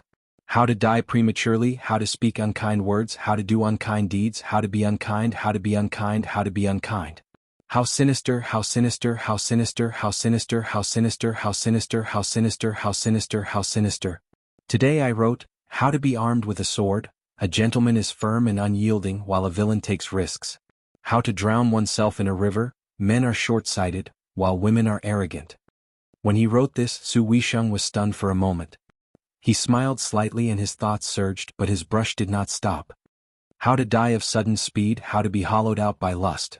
How to die of poisonous sores, how to be greasy. On the contrary, Su Weisheng snorted coldly and the tip of the brush paused. Therefore, the last hook of the word greasy was particularly dense and dignified, full of sharpness. It seemed that he was thinking of his annoying brother. Su Weisheng was in a bad mood. He put down the brush and walked out of the attic. He untied the rope of the lonely boat and sailed on the lake alone. The lake rippled. There was only one person and one boat on such a big lake. If it were not for the thousands of green lotuses, it would indeed be a bit lonely. She lay in the boat and raised her wrist. There was a piece of ink that was drilled through with a string. This piece was just an ordinary cobblestone, which suited Su Weisheng's hobby. Other than the ancient sword that could cut iron like mud, she did not have any other precious items. Her brush and ink were the same as the scholars of the palace. The only difference was that her diet was not good. If she did not rely on her own talent and domineering aura to monopolize this lake, one would not be able to tell that Su Weisheng was a princess. Moreover, how could a princess be compared to a princess? Even the daughter of Assassin Yen could compete with her? She was not even fit to carry her shoes. Su Weisheng used the sunlight to look at the rings of light emitted by the chess piece. He was dazzled. Far away by the lakeside, two people were sneakily squatting behind the green lotuses and whispering to each other. One of them had a boneless head, a sunken nose and exposed teeth. No matter how one looked at it, he looked like a short-lived person who had died early and reincarnated. He said with a troubled expression, "Junior brother, are you really going to senior sister Su? She is someone who can kill." The other person was elegant and had an extraordinary temperament. When he smiled, he was especially handsome and flirtatious. He said indifferently, "Senior brother Lu, look carefully. Senior sister did not bring her sword today." Chapter 81. The man who looked like he was destined to have a rough life became even more miserable. He advised in a trembling voice, "Little junior brother, you haven't been in the academy for long. You can't make senior sister Su unhappy. The first day I entered the academy, I saw with my own eyes how senior sister Su killed people with her sword. So when I met the teacher and the other senior brothers and sisters, my legs went soft." The handsome man who had just studied with the same teacher as this timid senior brother joked, "Senior brother Lu, do you have 2 legs or 3 legs?" Senior brother Lu's face was full of righteousness. He thought carefully and then answered in a deep voice, 3 legs. The little junior brother, whose appearance was hundreds of times better than his senior brother, laughed and said, "Senior brother, if I can board senior sister Su's boat, you can call me senior brother in the future. How about that?" Senior brother Lu nodded without hesitation and said, "No problem." The junior brother was the talented youth who had played 10 games with Su Weisheng. Even if the chessboard did not have 19 pieces, he was not unhappy at all. He had thought that he had an 80% chance of winning on 19 pieces, but when Su Weisheng brought out 15 pieces, he was only pleasantly surprised. This was his eccentric nature. Face and whatnot could not be sold for a few taels of silver.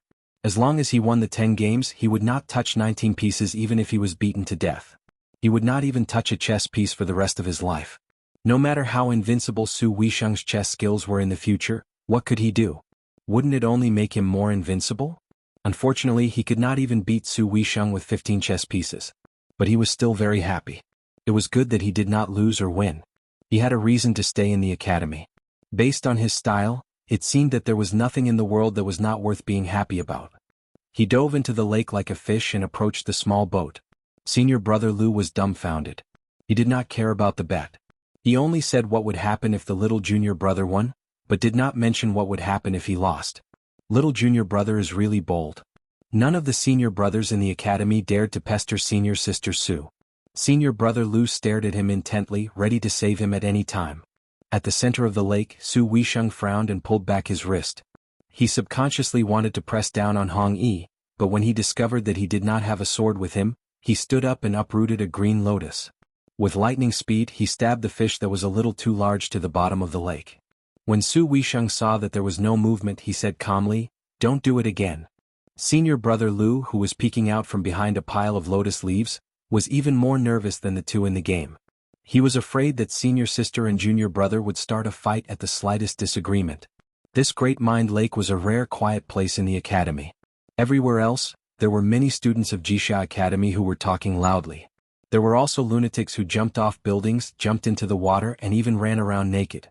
To senior brother Lu, who used a normal heart to do normal things and write normal articles, this was really unacceptable.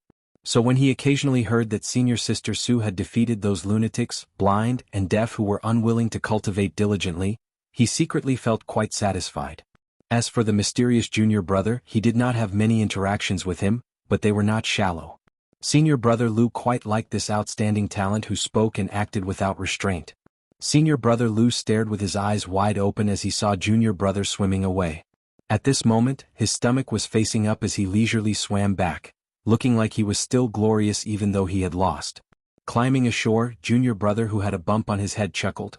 "Grand Chancellor nagged me last time about only allowing dogs in the water and not being able to look at free and unfettered people. I think that's bullshit." Senior brother Lu said in a panic, "Junior brother, be careful, be careful." Junior brother did not mind. After standing up straight, he shook lightly to shake off more than half of the lake water on his body. He turned his head to look at the woman who had left the boat and come ashore. His eyes were filled with undisguised adoration, but there was no fear or worship in the eyes of ordinary scholars.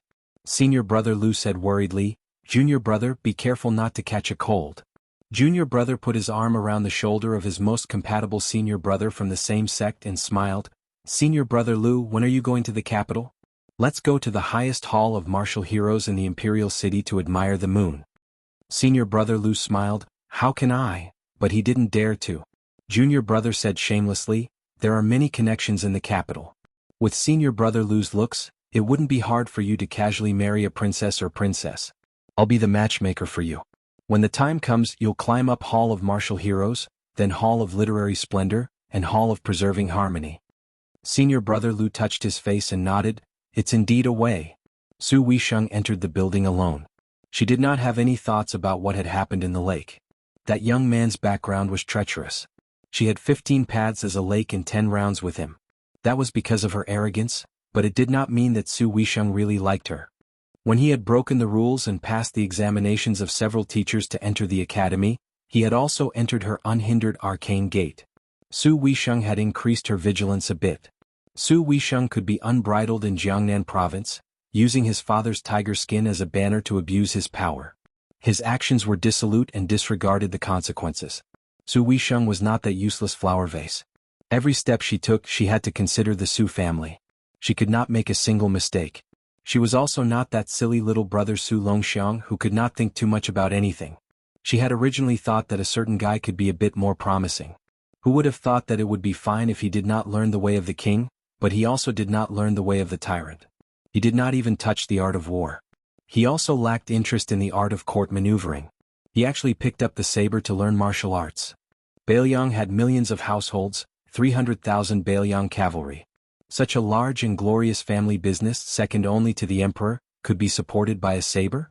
Su Weisheng stared at the chess piece on her wrist and scolded in a low voice, "You idiot!" After Su Weisheng scolded her, her mood relaxed a bit. However, she quickly became serious again. 2 fingers stroked the chess piece. She sneered and said, "You're even more arrogant than a prince." This was because she remembered what her father had said in the secret letter after investigating that little brother.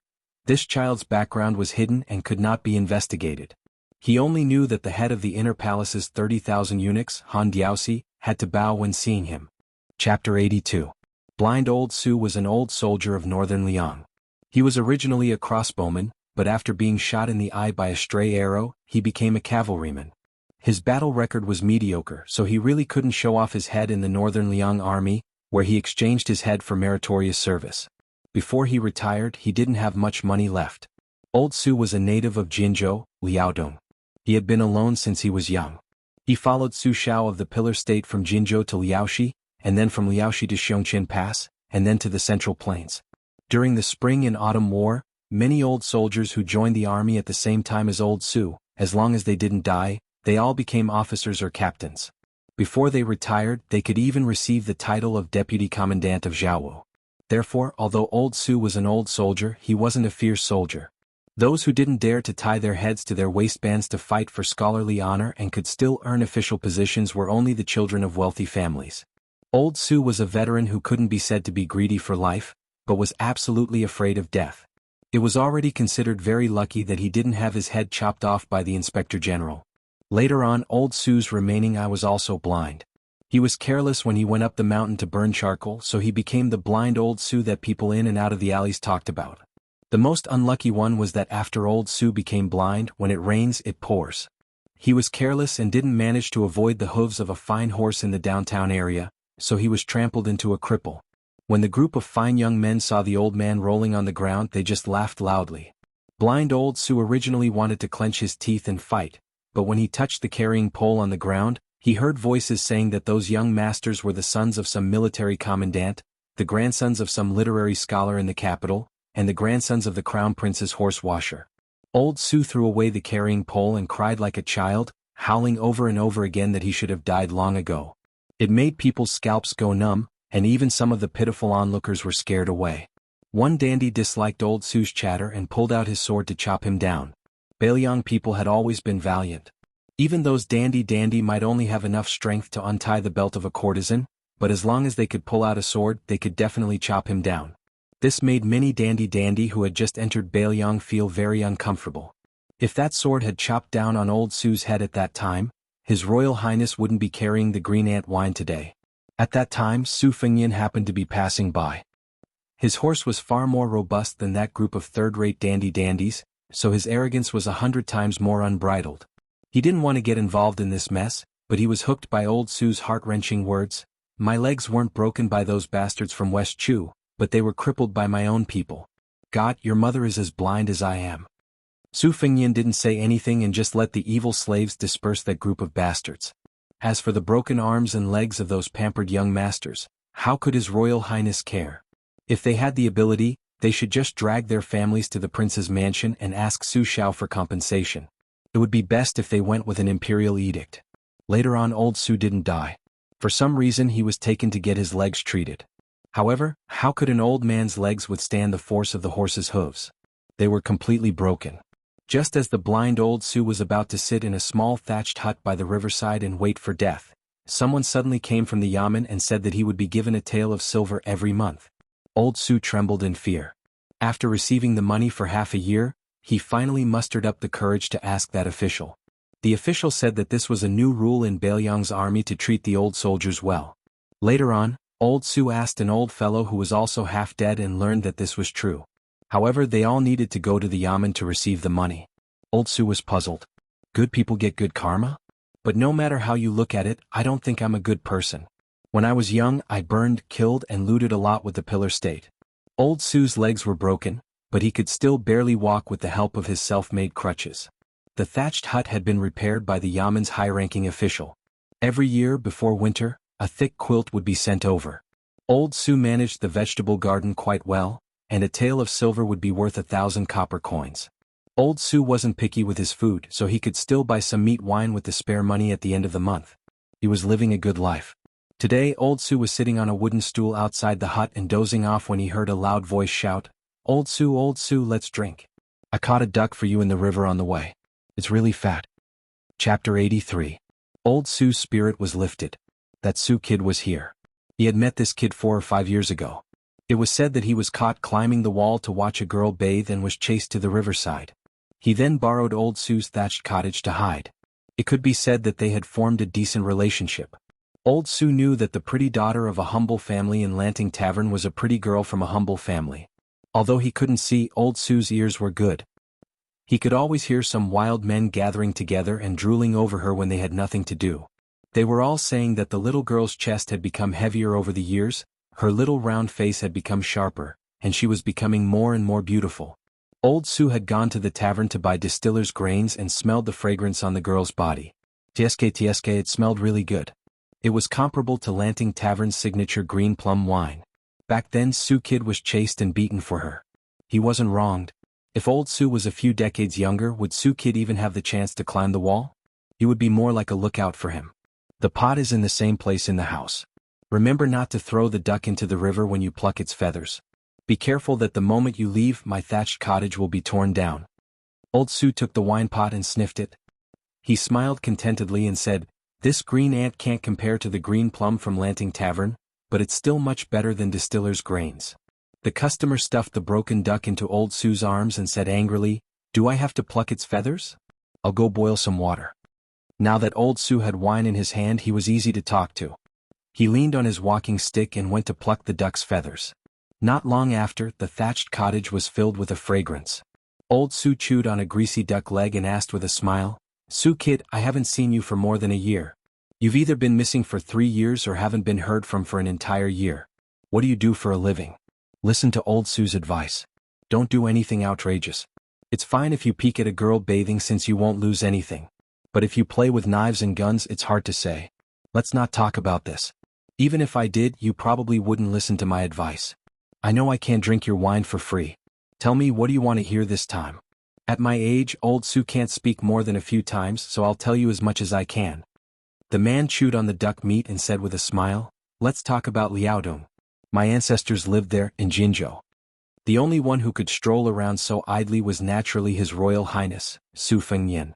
Old Su laughed and said, "How could I not be familiar with Jinzhou? The whole of Liaodong is the same. Although 9 out of 10 military governors claim to be poor in front of the imperial court, they are not poor at all. The only poor ones are people like us who don't have land. We are just short of rebelling. Su Fengnian frowned and asked, according to the law, isn't every soldier given 40 mu of farmland? Liaodong is worthy of being called a dangerous place in our dynasty. The plain and the wilderness stretches as far as the eye can see for 1,000 li, it is difficult to defend. If we abandon it, Beimeng will drive straight in, and the northern part of the country will not be restricted by any gate or court. Therefore, if Liaodong is safe, the central plains will not be disturbed. If Liaodong is disturbed, the golden drums of the world will resound together. Revolt? I haven't heard of any disturbances in Liaodong these years. Old Su sneered and said, Su kid, you know fart. I Old Su don't understand your literary words. Which scholar did you hear it from? I only know that when I left Liaodong had 21 guards, while Liaoshi only had 6 guards. Not to mention Liaoshi, the 21 guards of Liaodong stored 1 million shur of grain a year. How many shur of grain fell into our pockets? Su kid, think about it, not to mention the viceroy of Liaodong, the military governor of Liaodong, the military governor of Liaodong, the military governor of Liaodong, the military governor of Liaodong, the military governor of Liaodong, these big shots, even some 7th rank, 8th rank officials have to do some shady business such as relocating the army and changing the channels. If they did not specialize in water conservancy and occupy the fertile land, where would they get the money to show filial piety to the higher-ups? In those days, the Great Pillar State was in charge of the whole of Liaodong, which was a rare blessing for the 2 Liao people. As soon as the Great Pillar State left, who cared about the life and death of the soldiers? A lot of border troops were sent to Liaodong because of their crimes. Otherwise, who would be willing to go to Liaodong, this bitter and cold place to live? Once they went there, who would really think that there would be fields and grain? I, a Jianghu native, don't even have half a piece of land, let alone these outsiders. Su Fengnian chuckled and said, that won't cause any rebellion. Liaodong is poor, they're used to suffering. As long as there's even half a mouthful of rice to eat, nobody would be willing to start an uprising. Old Su sighed, if we don't really want to starve to death, who would be willing to go against life? But if this goes on, it's really hard to say what will happen in Liaodong. I've left Jinzhou for nearly 30 years, I've endured for 30 years. Since ancient times, Liaodong had been the land of 100 battles. As the saying goes, the tiger steps like a dragon, the superior is in the heart. The safety of the world was always related to the 2 Liao. Su Shao advised that they would not hesitate to use all the strength of the world to protect it, but from top to bottom, very few people were willing to take it seriously. This was not to say that nobody could see the stakes, it was just that the world situation was temporarily settled. What would happen 50 or 100 years later? What benefit would it bring to the current official position? Su Fengnian said softly, Old Su, tell me more about the local customs and customs of Liaodong. Old Su spilled beans from a bamboo tube. By the time the pot of stewed duck was finished, Old Su was also very tired, but most of his energy was used to deal with the duck meat. In the end, Old Su wiped his mouth and said, when the Great Pillar State entered Bailiang, it was really awe-inspiring. What does the Princess Consort's poem say?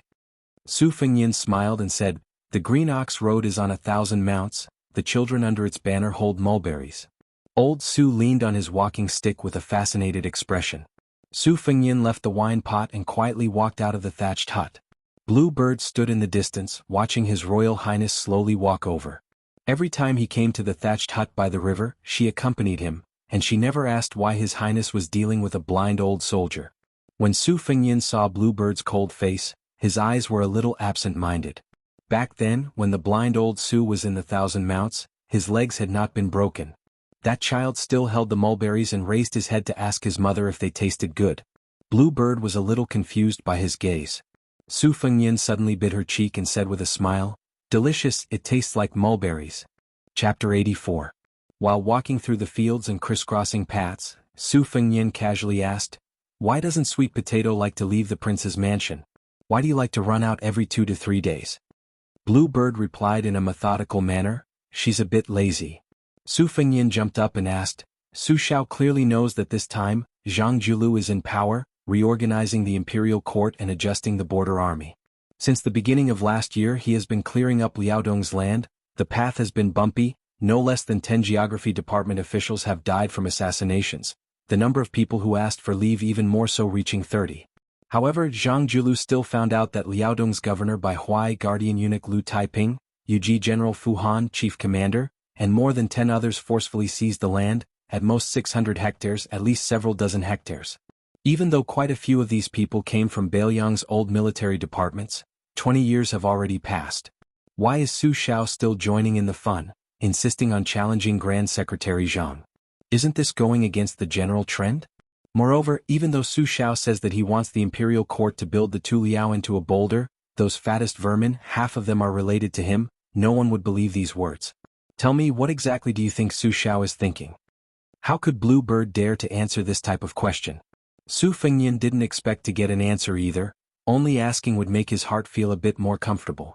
The Tu Liao soldiers grumbling about the lax civil administration and other things, these weren't things that His Royal Highness was interested in. For example, on Beiliang's side, their military equipment was the most majestic under the heavens, there wasn't any exaggeration, but if one were to talk about Beiliang's peaceful ways, perhaps even Su Xiao himself would blush. If De Zhuguo was a moral saint, then the Lingzhou prefecture magistrate would not need to go to the capital and implicate the daughter of Beiliang's grand scholar to become a canary with an uncertain future. Su Fengnian felt a burst of anger when he thought of this and how the four evils of Beiliang had separated and severed their ties with each other. In the end, only the bastard Li Hanlin remained in Beiliang. He sat down on the soil by the edge of the field and said in a muffled voice with a dark face, "Blue Bird, help me have some fun." Blue Bird calmly said, "Spiced beef." Su Fengnian stood up and said with a smile, "Blue Bird still understands me." The two of them, who were master and servant but did not act like master and servant, walked for a while before sitting in a grand and beautiful carriage. The decorations of the carriage were secondary. Most importantly, the two colorful horses themselves were worth thousands of taels of gold. In the dynasty, no matter which province it was, the most direct way was to see the wealth of a hedonistic son and the price of the horses. Of course, there were some idiots who would puff themselves up at their own cost. They would buy a pair of famous horses like the white cranes of the Chao family to keep up appearances. However, His Royal Highness's green elephants of Great Wan were priceless and had always been an A-grade tribute. Only Su Fengnian dared to ride them. If it were any other descendant of a vassal king, they would not dare to take them out to show off. Su Fengnian entered the spiced beef shop and saw a familiar scene that he had not seen for a long time. The shop owner, old merchant, was busy with his business while Miss Jia was sitting on the stairs in a daze. She was holding a green bamboo branch between her fingers and slowly twirling it. Old merchant loved his distant relative's daughter dearly. No matter how the shop was doing, he did not want her to help. It could be assumed that the childless old merchant treated her as his own daughter. After all parents had the same heart. The little girl's name was very interesting. Her surname was Jia and her given name was Marrying Family. What was more interesting was the big cat that she led when she entered the city. It was a pity that it had not appeared in the past 2 years. It was unknown whether it was lost or dead. Blue Bird went to get the beef from the shopkeeper. Naturally she would take it. Did she need to buy it? In Beiliang, whatever His Royal Highness wanted, there was no such thing as buying, stealing, robbing, or borrowing. You would just take it. Su Fengnian walked to the stairs and asked with a smile, "Ha miss, where's your big cat? Is it gone? Do you want me to give you one and you can come with me to the prince's mansion to play?" The young girl nicknamed Miss Haha by Su Fengnian had always been ignorant of the ways of the world. In the past, she dared to stare at Li Hanlin, the big dandy in the shop. She was also indifferent to His Royal Highness and did not have much fear of him. However, she seemed a little strange today. When she saw Su Fengnian, she subconsciously shifted her butt. It was probably because she saw His Royal Highness kill someone with a knife at the corner of the alley last time. She seemed a little absent-minded these days. With Su Fengnian's cautious personality, he had already ordered people to keep an eye on this place for some time. As for why Miss Jia was nicknamed Miss Haha, there was a story behind it. It was said that this girl did not like to laugh. At most, she would laugh a few times with an expressionless face. Once to express amusement, twice to express amusement. Until now no one had heard of it. Su Fengnian saw that she did not move. A one-man show was always boring, so he awkwardly turned around to find a seat. The shop was empty in an instant. Old merchant's wrinkled old face squeezed out a smile as he stood beside the table in a flattering manner. In fact, there was nothing for him to do. Blue Bird had already arranged everything. The bowls and chopsticks were brought down from the carriage. The ivory chopsticks, the jade porcelain bowl, and the marinated beef were all neatly cut with a small silver knife and piled neatly in the bowl. Su Fengnian did not use the chopsticks. He grabbed a few slices and stuffed them into his mouth. This was the taste he wanted. It was rich but not greasy. The sauce was authentic, but it did not cover up the original taste of good beef. After Su Fengnian finished the beef, he leaned back on the chair as if he was about to fall asleep. He closed his eyes and lowered his eyelids. His tongue touched the roof of his mouth and his knees together. He gently knocked his teeth 36 times. His chi returned to his Xian acupoint and his breathing was natural. The shop owner, old merchant, did not know what was going on. He only thought that His Royal Highness was a little tired and did not dare to flatter him blindly. He only hoped that he was not dissatisfied with today's beef. Su Fengnian's breathing was abnormally stable. Just like the so-called true essence of Buddhism was nothing more than eating, drinking, and defecating, the Heart Sutra of the Su Fengnian was ultimately an unremarkable skill of breathing. When Su Fengnian could listen to a person's heartbeat, he would be able to ascend to the second level of the 6 heavenly pavilions. Su Fengnian suddenly turned his head and looked towards the stairs. He only saw the young girl staring at the bamboo stick in her hand with a pair of lifeless eyes. Su Fengnian stood up and smiled. "Old merchant, give me 2 more portions."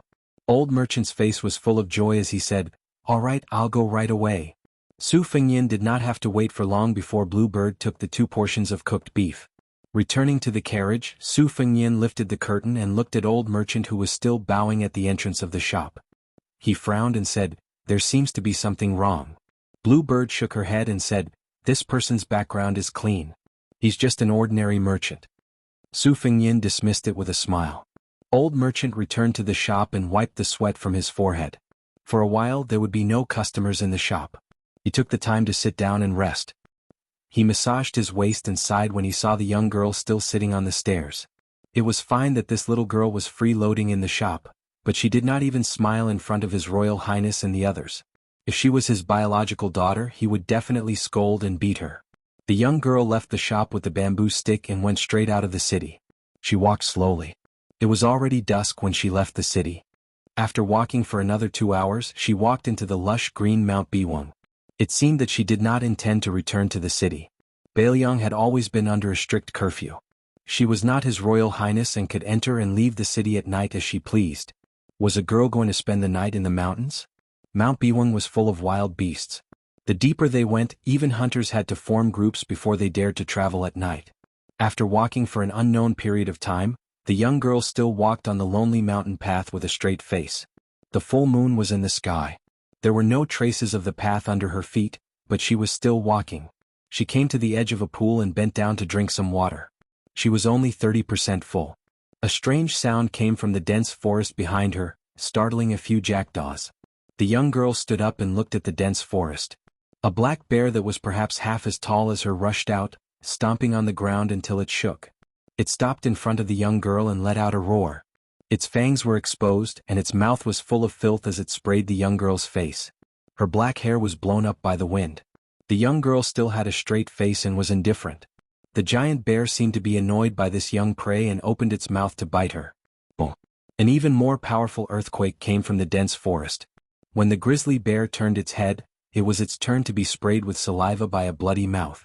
The grizzly bear's fur stood on end, and it was so scared that it did not dare to move. In recent years in Mount Biwang, hunters would be able to pick up the bones of some large beasts every once in a while, including tigers and bears. They really couldn't figure out what else could occupy the mountain like this. Mountain ghosts? Demons and monsters? The answer was here. A big cat, that was even larger and more majestic than the grizzly bear, lowered its head and roared at the little grizzly bear. The little girl finally spoke. Hee. Chapter 85. First update. Su Fengnian was in a good mood on the way back home. The 2 extra servings of marinated beef were for the maids in Wudong Garden. Unsurprisingly, Jiang and I was still waiting in the courtyard. This little money grubber, regardless of wind or rain, would read 100,000 words of secret manuals every day. She would not stop until she had earned 100 taels of silver. Every time she made a mistake, she would deduct 10 wen and read an extra cross on the 100,000 words. Today, Su Fengnian sneaked out to meet the blind old Su and left Jiang and I hanging in Wudong Garden. When they met later, she would roll her eyes. Su Fengnian entered the courtyard. Sweet Potato, who had been waiting for a long time, handed over a letter from Mount Longhu.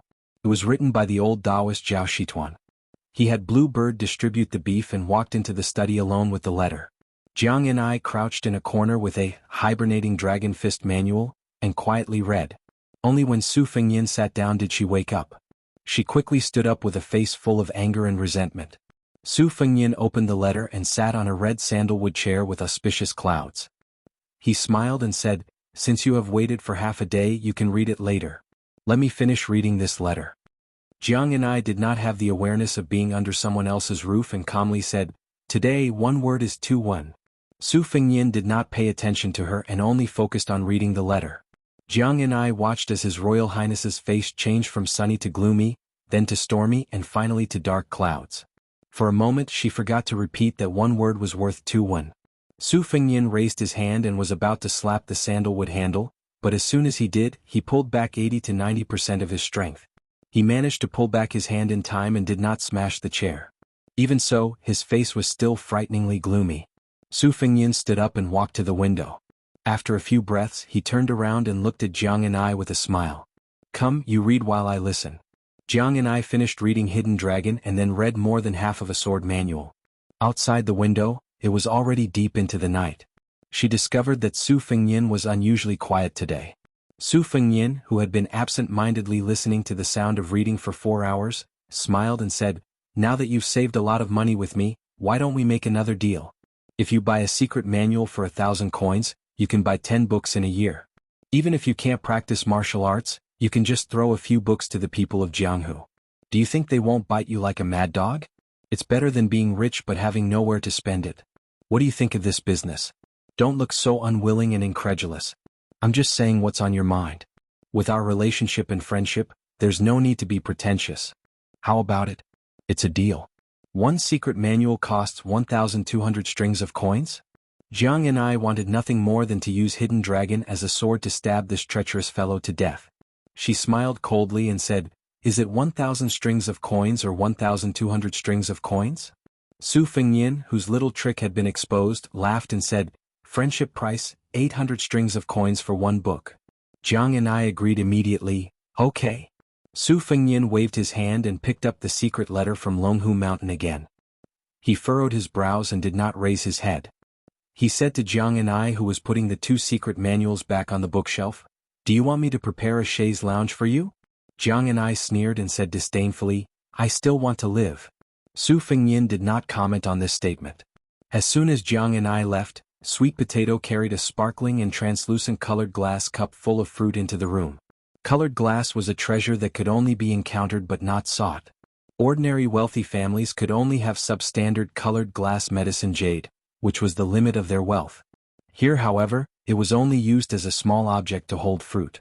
Only imperial officials of the 4th rank and above could wear small pieces of colored glass.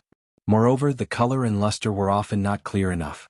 His Royal Highness was truly wasting natural resources. Su Fengnian picked up a snow pear and took a bite.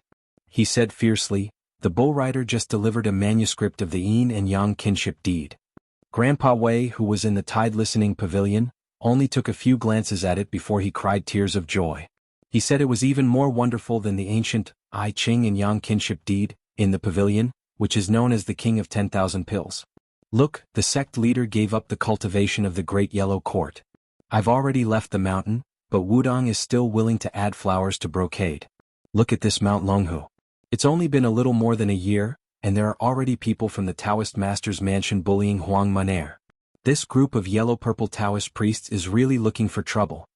Sweet Potato said softly, "Longhu Mountain has been powerful for 200 years, but Wudong Mountain has been declining for 300 years. Moreover, Wudong Mountain is in Bailiang, but Longhu Mountain is thousands of miles away. Naturally, their style is different." Su Fengnian said calmly, "I originally planned to go to Longhu Mountain, but now I want to go to the Taoist master's residence to see the style of Yui minister." Sweet Potato gently kneaded Su Fengnian's shoulders. After His Royal Highness started practicing the knife, his originally weak body became much stronger. His physique and spirit improved by leaps and bounds. If Sweet Potato's kneading skills were like embroidery in the past, now even Su Fengnian felt like scratching an itch if she did not beat a bell or beat a drum. Sweet Potato said softly, "Your Highness, do you really want to go to the cold ground again?" Su Fengnian nodded and said with a half-fake smile, "But this time I'm not going to be a stray dog. As His Royal Highness, I have to bring out all the pomp and circumstance. Longhu Mountain, Shangyin Academy, Xinyuan family's Dima Villa, Yuwang Sword Pond, Luotian Garden by the Luoshui River. These are all places I didn't dare to go before. Sweet Potato, shall we go together? Sweet Potato shook her head and said pitifully, Can we not go, Your Highness? Chapter 86. Su Fengyin dismissed it with a smile and asked Sweet Potato to put away the letter. He took 2 pots of wine and walked out of the courtyard to the Tide Listening Pavilion. Every time Su Fengyin saw the plaque with the words, Grand and Magnificent, written on it, he felt uncomfortable. If it was just the 9-dragon plaque alone it would be fine, but there were 2 other plaques with the words Flying Dragon written on it. Everything in the world was afraid of comparison, which made the 9-dragon plaque seem even more inferior. When Su Fengyin was 14 years old, the old emperor who had died unexpectedly, could be said to be a man of great talent and bold vision, but his handwriting was really not flattering. Su Fengyin thought of his second sister, Su Weisheng, who also wrote like an earthworm rolling in mud. He could not help but lament that if his second sister was a man, the 300,000 cavalrymen of Bailiang would be firmly in the hands of the Su family. No matter if Su Fengyin was really stupid or not, he would not be able to escape. Su Fengyin pushed the door open and walked into the Tide Listening Pavilion hall. He said helplessly, Second sister, your anger should have subsided by now, right? If not, I'll go to Shangyin Academy and let you scold me. Other than drinking with White Fox's face, he also went through the ancestral records of the Taoist master's residence on Longhu Mountain. Among the 4 Taoist masters of this generation, Huang Manor's chief master, Zhao Shituan, was the second in seniority, but he had the least real power. On the surface, it was Zhao Danxia, the national preceptor, who was the leader of the world's Taoist sections. However, it was said that Zhao Danping, the national preceptor, was not easy to deal with. This Taoist master spent most of the year preaching in the capital, and his various immortal deeds were known to the children. His reputation was not inferior to Zhao Danxia's. The last one, Zhao Shi, was the most senior, but it seemed that no news of him was leaked. Every family had its own difficulties, let alone the residence of a Taoist master with countless Taoist scriptures. Su Fengyin wanted to go upstairs today to find out more about the residence that said, No one can be a Taoist master unless they are related to my clan. The outside world only knew that the Tide Listening Pavilion was an armory, but very few people knew that the pavilion's collection of insider information was even more flourishing. Su Fengyin arrived at the 2nd floor. As soon as he turned the corner, he saw a fresh face. It was an old man with a broken arm. He was short, had a goatee, and was wearing an old and tattered sheepskin coat. He stood on his tiptoes and struggled to pull out a martial arts secret manual. He dipped his saliva and opened it to read. Su Fengyin could not feel any flow of qi, so he decided to make a joke. He tiptoed over and whispered, Old brother, are you here to steal books as well? The old man ignored him. He read 10 lines at a glance and flipped through the book extremely quickly. The only sound that could be heard in the quiet loft was the sound of him flipping through the pages. Su Fengyin stretched out his head to glance at the book, wanting to see the contents clearly. The old man was cautious and stingy, so he moved the secret book away from him. Su Fengyin put on an act and stuffed a few books into his bosom. He kindly reminded the old man, Old brother, don't look. Take as many books as you can. The old man tightened his sheepskin coat and ignored his royal highness as if he were deaf. Su Fengyin whispered, Didn't you see the face of a white fox? Isn't that the man with the saber who is more beautiful than a beauty? His temper is extremely bad. Let's take it easy. Be careful or you'll have to bear the consequences. The old man finally raised his head and glanced at his royal highness with his cross-eyed eyes. Su Fengyin pretended to be friendly and put his arm around the old man's shoulder. He said with incomparable enthusiasm, Old brother, the secret manual upstairs is even rarer. I've bribed His Royal Highness maid in the prince's mansion, so I'm relatively familiar with the place. Can I take you there? The old man's cross-eyed eyes were even more serious, but he did not avoid Su Fengyin's rude action. He seemed to be rather disdainful of the good intentions of this peer beside him. Su Fengyin was just about to speak when he suddenly felt suffocated. He turned around and saw that not only was the white fox present, even Su Shao and his master Li Yishan were present. Behind Su Shao were 6 pavilion guards who looked as if they were facing a great enemy. This is? The white fox slowly walked over and stared at Su Fengyin as if he was looking at an idiot. The great pillar state Su Shao did not approach. He only bowed slightly and said softly, Fengyin, I'll have to trouble you during this trip to Bailiang. When and where did the dynasty's only king with a different surname, the king of Bailiang, treat someone so respectfully? Even Grand Secretary Zhang Julu, who was at the peak of his power, didn't have such qualifications, right? Su Fengnian, whose hand was still on the old man's shoulder, stiffened. The white fox was enjoying the show, his peach blossom eyes filled with schadenfreude. Su Fengnian secretly glared at the white fox and slowly withdrew his hand, returning the books to their original places. Su Fengnian glanced at Li Yishan, who had made an exception to come downstairs. The latter shook his head with a smile, his eyes indicating that he had no comment. The Great Pillar State and Li Yishan left together. Su Fengnian clearly sensed that the 6 experts who were guarding the Tideheart Pavilion for different reasons had relaxed their breathing and were no longer tense. The white fox imitated Su Fengnian by putting his arm around Su Fengnian's shoulder and said with a smile, "His temper is unusually bad. Take it easy or you'll have to bear the consequences." Su Fengnian wanted to turn around and hug the white fox's shoulder, but the latter dodged and explained awkwardly, "I misheard. His temper is extremely good, extremely good."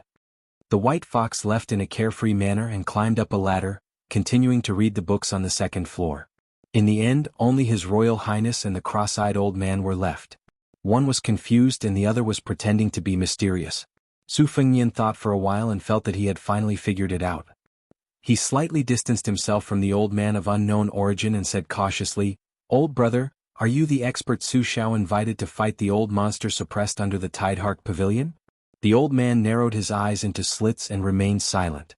Su Fengnian pretended to be mysterious and said worriedly, "Old brother, this is dangerous. What benefits did Su Xiao promise you? If it's small, don't agree. The great demon suppressed under the pavilion is quite formidable. He has 3 heads and 6 arms, can swallow clouds and spit out fog and can move mountains and overturn seas." The old man was about to stuff the secret manual into the bookshelf, but he paused and let go. Strangely, the book was suspended in the air and did not fall. The cross-eyed old man turned around and left, annoyed by Su Fengnian's annoying chatter. Su Fengnian's face turned pale. He muttered to himself, "Please don't tell me you're that old monster from the netherworld." The old man's hoarse voice reverberated in the attic. "How did Su Xiao the butcher have a son like you? Interesting." Chapter 87. Chapter 2. Su Fengnian plucked up his courage and reached for the secret manual. Nothing out of the ordinary happened as he had expected. He heaved a sigh of relief and gently placed it on the bookshelf. Only then did he run to White Fox's side. Seeing that the old man was not nearby, he anxiously lowered his voice and said, "Why did you release that guy? Why didn't you inform me? What if something happens to him? Aren't you afraid that Xiodong will belong to me?"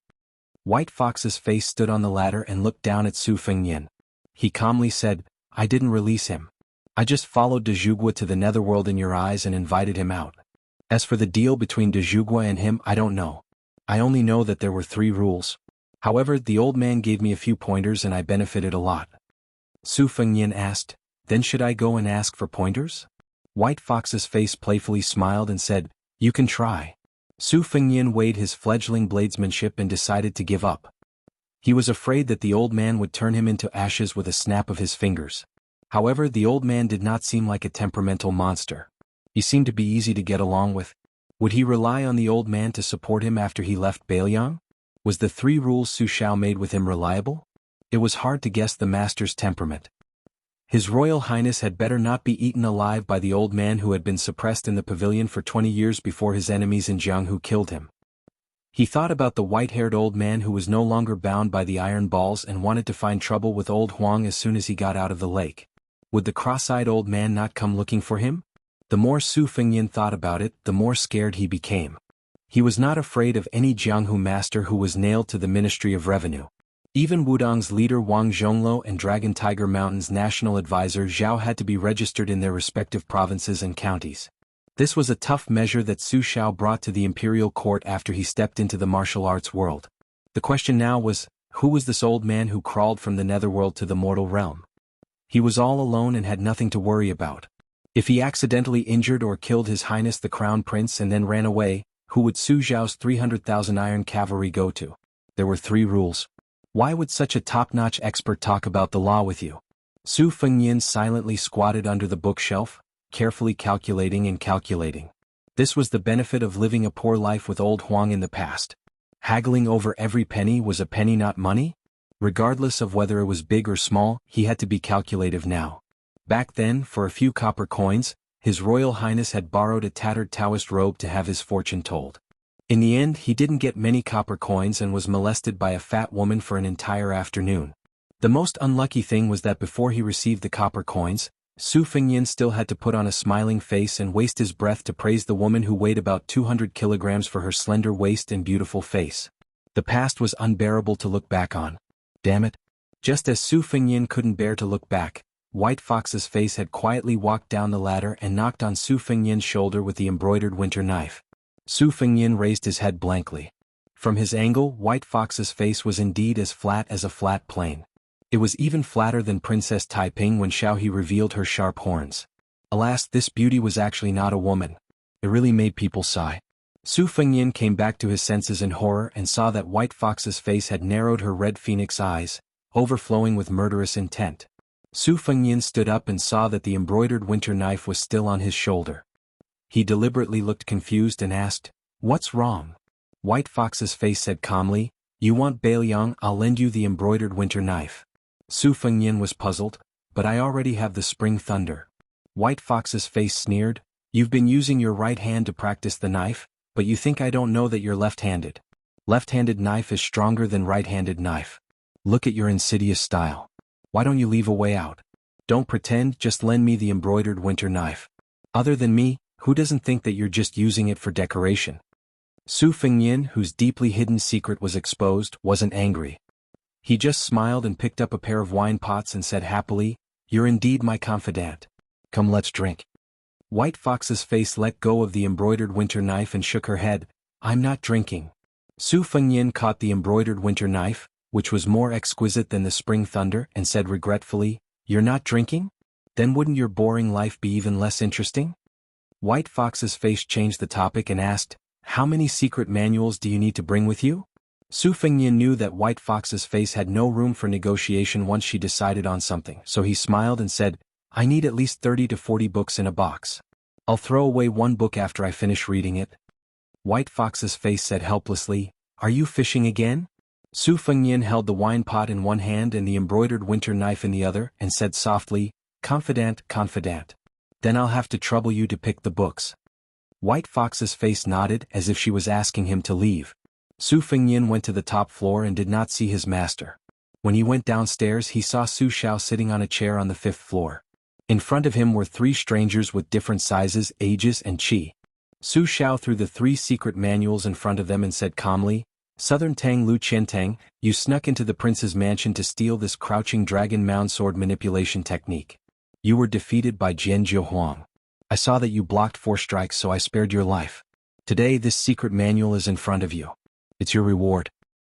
West Chu Shu Xiu, what you want is White Emperor's pure embracing secrets. East Yu Yang Qing Feng, open your eyes and let this king have a good look.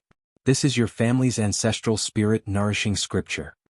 None of the 3 dared to pick up the item that they had been dreaming of for years. They lowered their heads, almost touching the ground, and crawled even more humbly. Chapter 88. Su Xiao narrowed his eyes and said, "This time I'll arrange for the 3 of you to follow His Royal Highness. When you return to the palace, this king will give you official hats and secret manuals if you want. Oh, this king remembers now. Shu Xiu, if you like women, I'll give you 10. However, if something happens to His Royal Highness and this king finds out, I advise you to kill yourselves as soon as possible. Otherwise, this king has plenty of ways to make the 3 of you live a life worse than death. Lu Qiantang, Shu Xiu, Yang Qingfeng, the 3 of you are all slaves of a fallen country.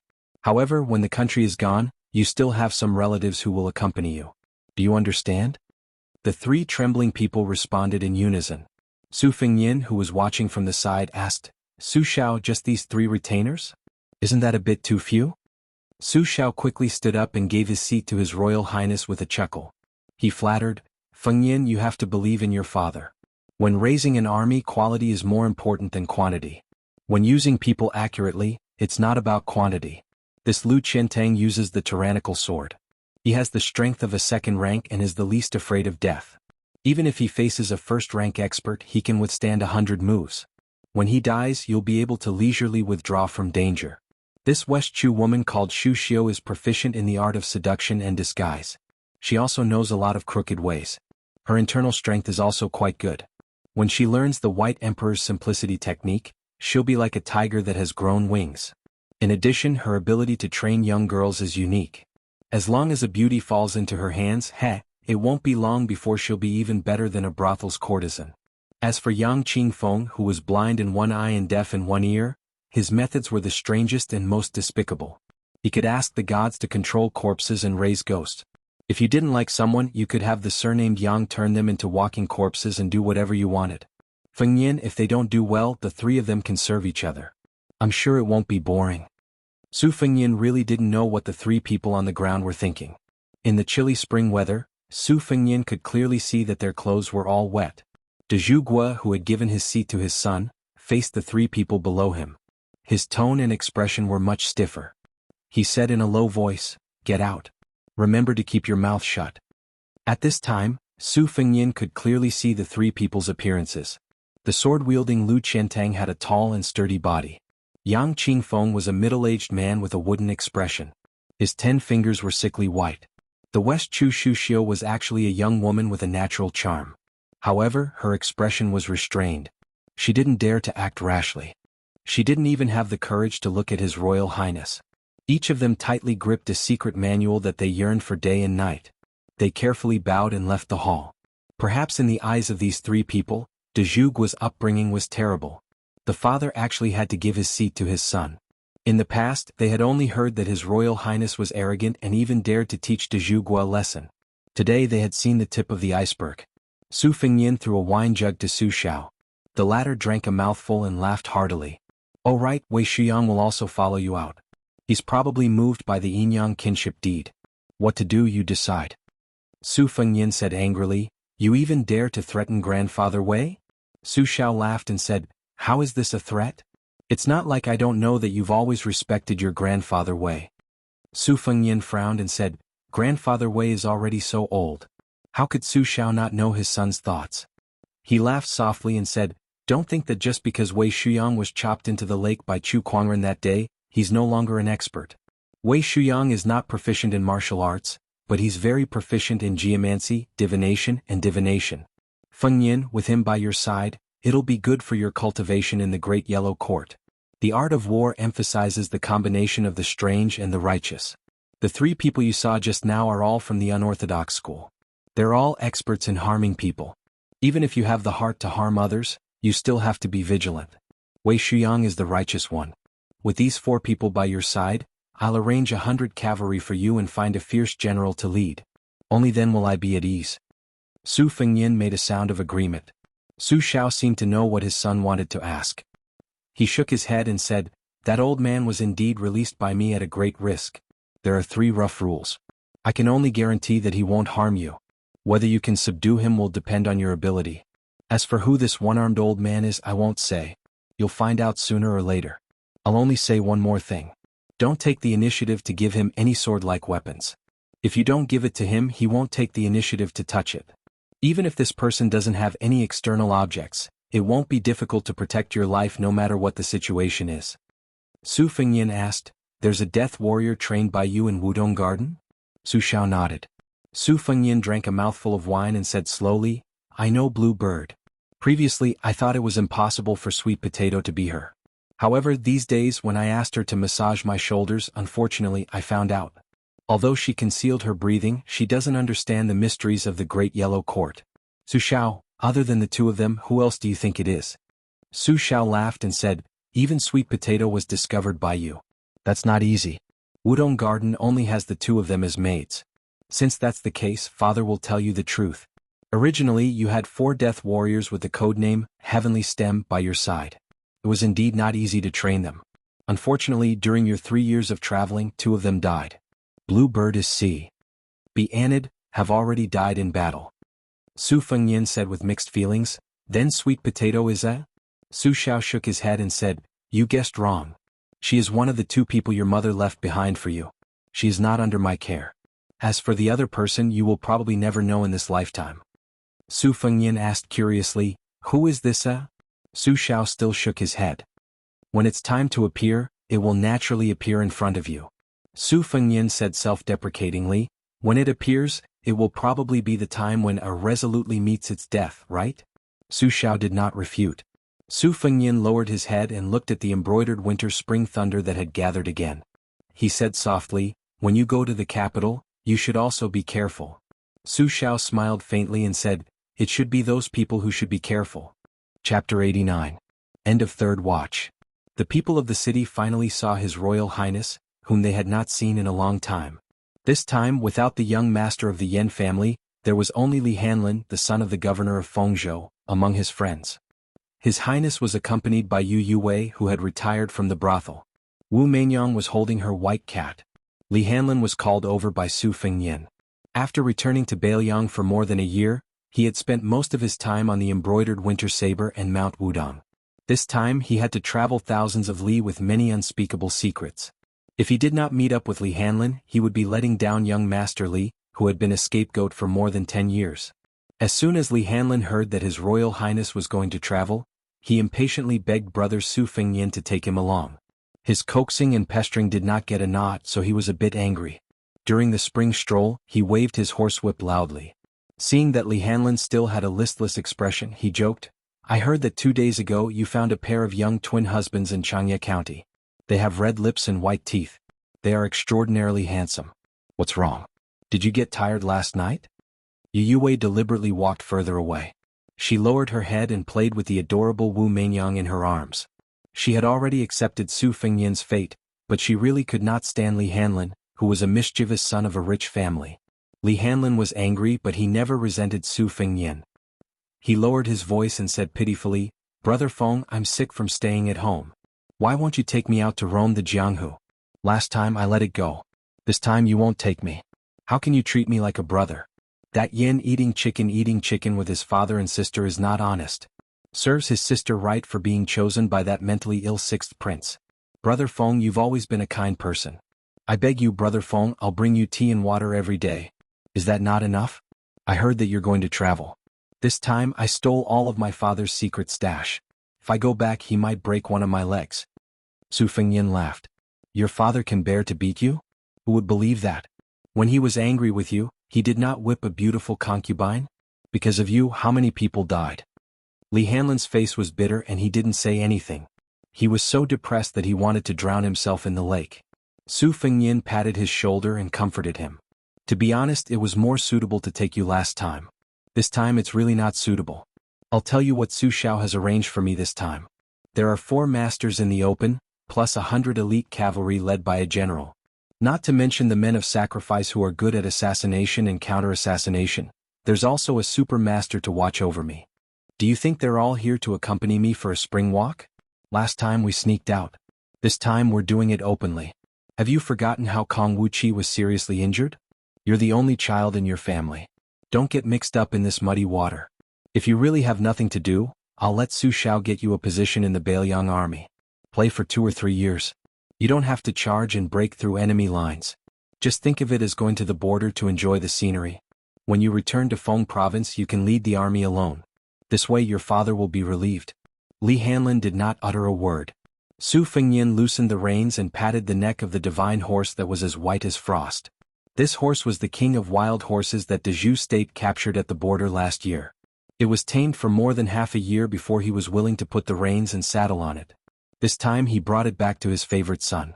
Su Fengyin sat down by the lake. When Li Hanlin sat beside him, he picked up a stone and threw it into the snail lake. He said softly, "Hanlin, don't always grow up. Your father had a son in his later years. He'll be old soon. If you don't mature, do you want your sister to carry the burden of the family?" Li Hanlin sighed and said, "Brother Feng, you've changed. My sister hated you the most before.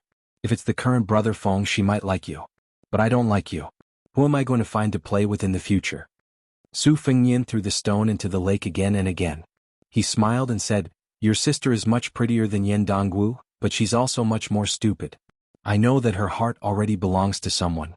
I was just teasing her in the past. Sooner or later she'll realize that the one she likes is actually an idiot. The one she hates is actually a bit more hardworking. As for who you'll find to play with in the future, it's very simple. Quickly find a virtuous wife and play with her. As you play with her, you'll have children." Li Hanlin scratched his head and said, "I can have children, but only sons. Wouldn't having daughters be troublesome? When they grow up, they won't be able to escape being harmed by men. It's better to have sons. I'm not afraid of retribution." Su Fengyin smiled and said, "You're also afraid of retribution?" Li Hanlin lay on the grass and said in a surprisingly serious manner, "How can I not be afraid? They all say that there's a god above my head. God knows when I'll die. I'll definitely be in a frying pan. Otherwise, I'll be punished to be a woman in my next life." Su Fengyin laughed and said, "What's in your head, kid?" Li Hanlin curled his lips and said, "Fine, I'll listen to Brother Feng. If I go to the Beiliang army, I might be able to capture a Beimang princess and raise her as a slave." Su Fengyin clicked his tongue and said, "What a great ambition." Li Hanlin got up and asked in a low voice, "Brother Feng, tell me, what does that superclass master look like?" Su Fengyin turned his head and pointed at the one-armed old man who was dozing off next to the carriage. His skinny body was wrapped in a shabby sheepskin coat. When he dozed off, he would use his fingers to pick at his nose and then secretly bend his fingers to flick it away. Su Fengyin said in a bad mood, "He's probably like that." Li Hanlin looked at the old man who was not even fit to be a coachman but had the courage to ride in the same carriage as Yu Huakui. He rolled his eyes and said, "Brother Feng, you're lying to a child." Su Fengyin looked at the lake and said with a smile, "You're a child." Li Hanlin protested, "I'm still a child? Which girl doesn't praise the bird in my pants as a big bird after they're done?" Su Fengyin laughed and scolded softly, "Are you stupid? Only a child would brag about that. Besides, do you believe the compliments of the brothel girls who don't spend money and only make money? If you're not a child, then what are you?" Li Hanlin's anger grew and he said angrily, "Motherf asterisk her, when we get back, I'll throw those whores into the beast cages and dismember them." Su Fengyin really scolded him this time. "Don't be a sinner. Hurry up and go to the Beiliang army. Your brain is comparable to your sister's." Li Hanlin obediently said, "Oh." In the end, young Master Li, who wanted to follow Su Fengyin out of Beiliang, chose to go to the Beiliang army, which had the strictest military discipline. When they parted at the city gate, Li Hanlin was crying his eyes out. Those who didn't know would think that His Royal Highness had taken young Master Li's dry path. When Su Fengyin returned to the prince's mansion, the old man whose surname she didn't know slowly got off the carriage. He was all skin and bones and he only said two things. The first was, "This little girl is not bad. She weighs a lot in the places where she should roll around. She's easy to give birth to babies." Without waiting for Yu Yue to blush, the cross-eyed old man's second sentence caused her face to turn pale. "This cat is even better. Stew it and eat it. It'll nourish the body and nourish the spirit." Su Fengyin took a deep breath and then another. The old man swaggered off and glanced at the tide-listening pavilion from afar on the embankment beside the lake. Su Fengyin went to Jianghu's courtyard and found her gesturing with a tree branch. He didn't look at her and hurriedly got up to wipe away the traces with the tip of her foot. He asked, "I'm leaving Beiliang and might die on the way. You'll have a chance to stab me in the back then. Will you come with me? Of course, I'll bring a chest of secret manuals. If you come with me, they'll all be yours by the end of the year." Jiang and I only hesitated for a moment before nodding. "I won't go." Su Fengyin was stunned. He turned around regretfully. Jianghu's pretty face flushed red. Her aura dropped to the bottom and her voice was as soft as a mosquito's. Su Fengyin had finally understood. He must be used to rejecting His Royal Highness. He blurted out that he would go, but he didn't have the courage to explain. Admitting her mistake to His Royal Highness, who was her sworn enemy, was worse than killing her. Su Fengyin wasn't kind enough to smooth things over. He just let the little mud man be conflicted for the time being. Arriving at Princess Consort's tomb, Su Fengyin plucked a leaf and sat cross-legged in front of the tombstone. He blew a whistle, melodious and light. It was the tune of the folk song Spring Goddess. Su Fengyin's state of mind was the most peaceful here. His thoughts were the purest. The old demon under the pavilion. A genuine superclass expert. Don't even think about taking him as a servant. Where was he hiding? Far away on the horizon? Close at hand? Sweet Potato was a death warrior. He didn't know whether to be happy or helpless. Blue Bird was the C in the heavenly stem. The bastard answer he had expected. He went to Mount Wudong and Huang Manor went to Mount Longhu. It was the most silent battle of orthodoxies in the world. Was Su Xiao going to overturn it with one hand? Second sister Su Weisheng was learning the tactics of a tyrant in Shangyin Academy. Was she going to suppress the insufferably arrogant Qin Jibao? Or was she going to the scholar's holy land to secretly rope in some hidden power? Why didn't Su Xiao kill Yan Jiexi's whole family when he could? Was it really because Yan Jiechi was his best friend? Su Fengyin threw away the leaf and folded the embroidered winter and spring thunder knives on his knees. He looked at the tombstone and said softly, "Mother, Su Xiao didn't avenge you, but Fengyin still remembers." That year, flowers bloomed in spring. His Royal Highness Su Fengnian rode a white horse out of Liangzhou. Chapter 90. Su Xiao usually lived with the common soldiers on the Beiliang border all year round. It seemed that he had to personally see that the Beimang barbarian soldiers were no less numerous than the Beiliang cavalry before he could feel at ease. After the Wang Fei passed away, his children gradually grew up. First, Princess Jianghu married far away in Jiangnan. Then, his second daughter, Su Weisheng, traveled thousands of miles to study at the Yinjia Academy. 4 years ago, His Royal Highness left to travel. In any case, there was still Huang Manor in the manor. Now he had completely left. However, old Su couldn't care less about the affairs of these emperors, generals, ministers, and nobles.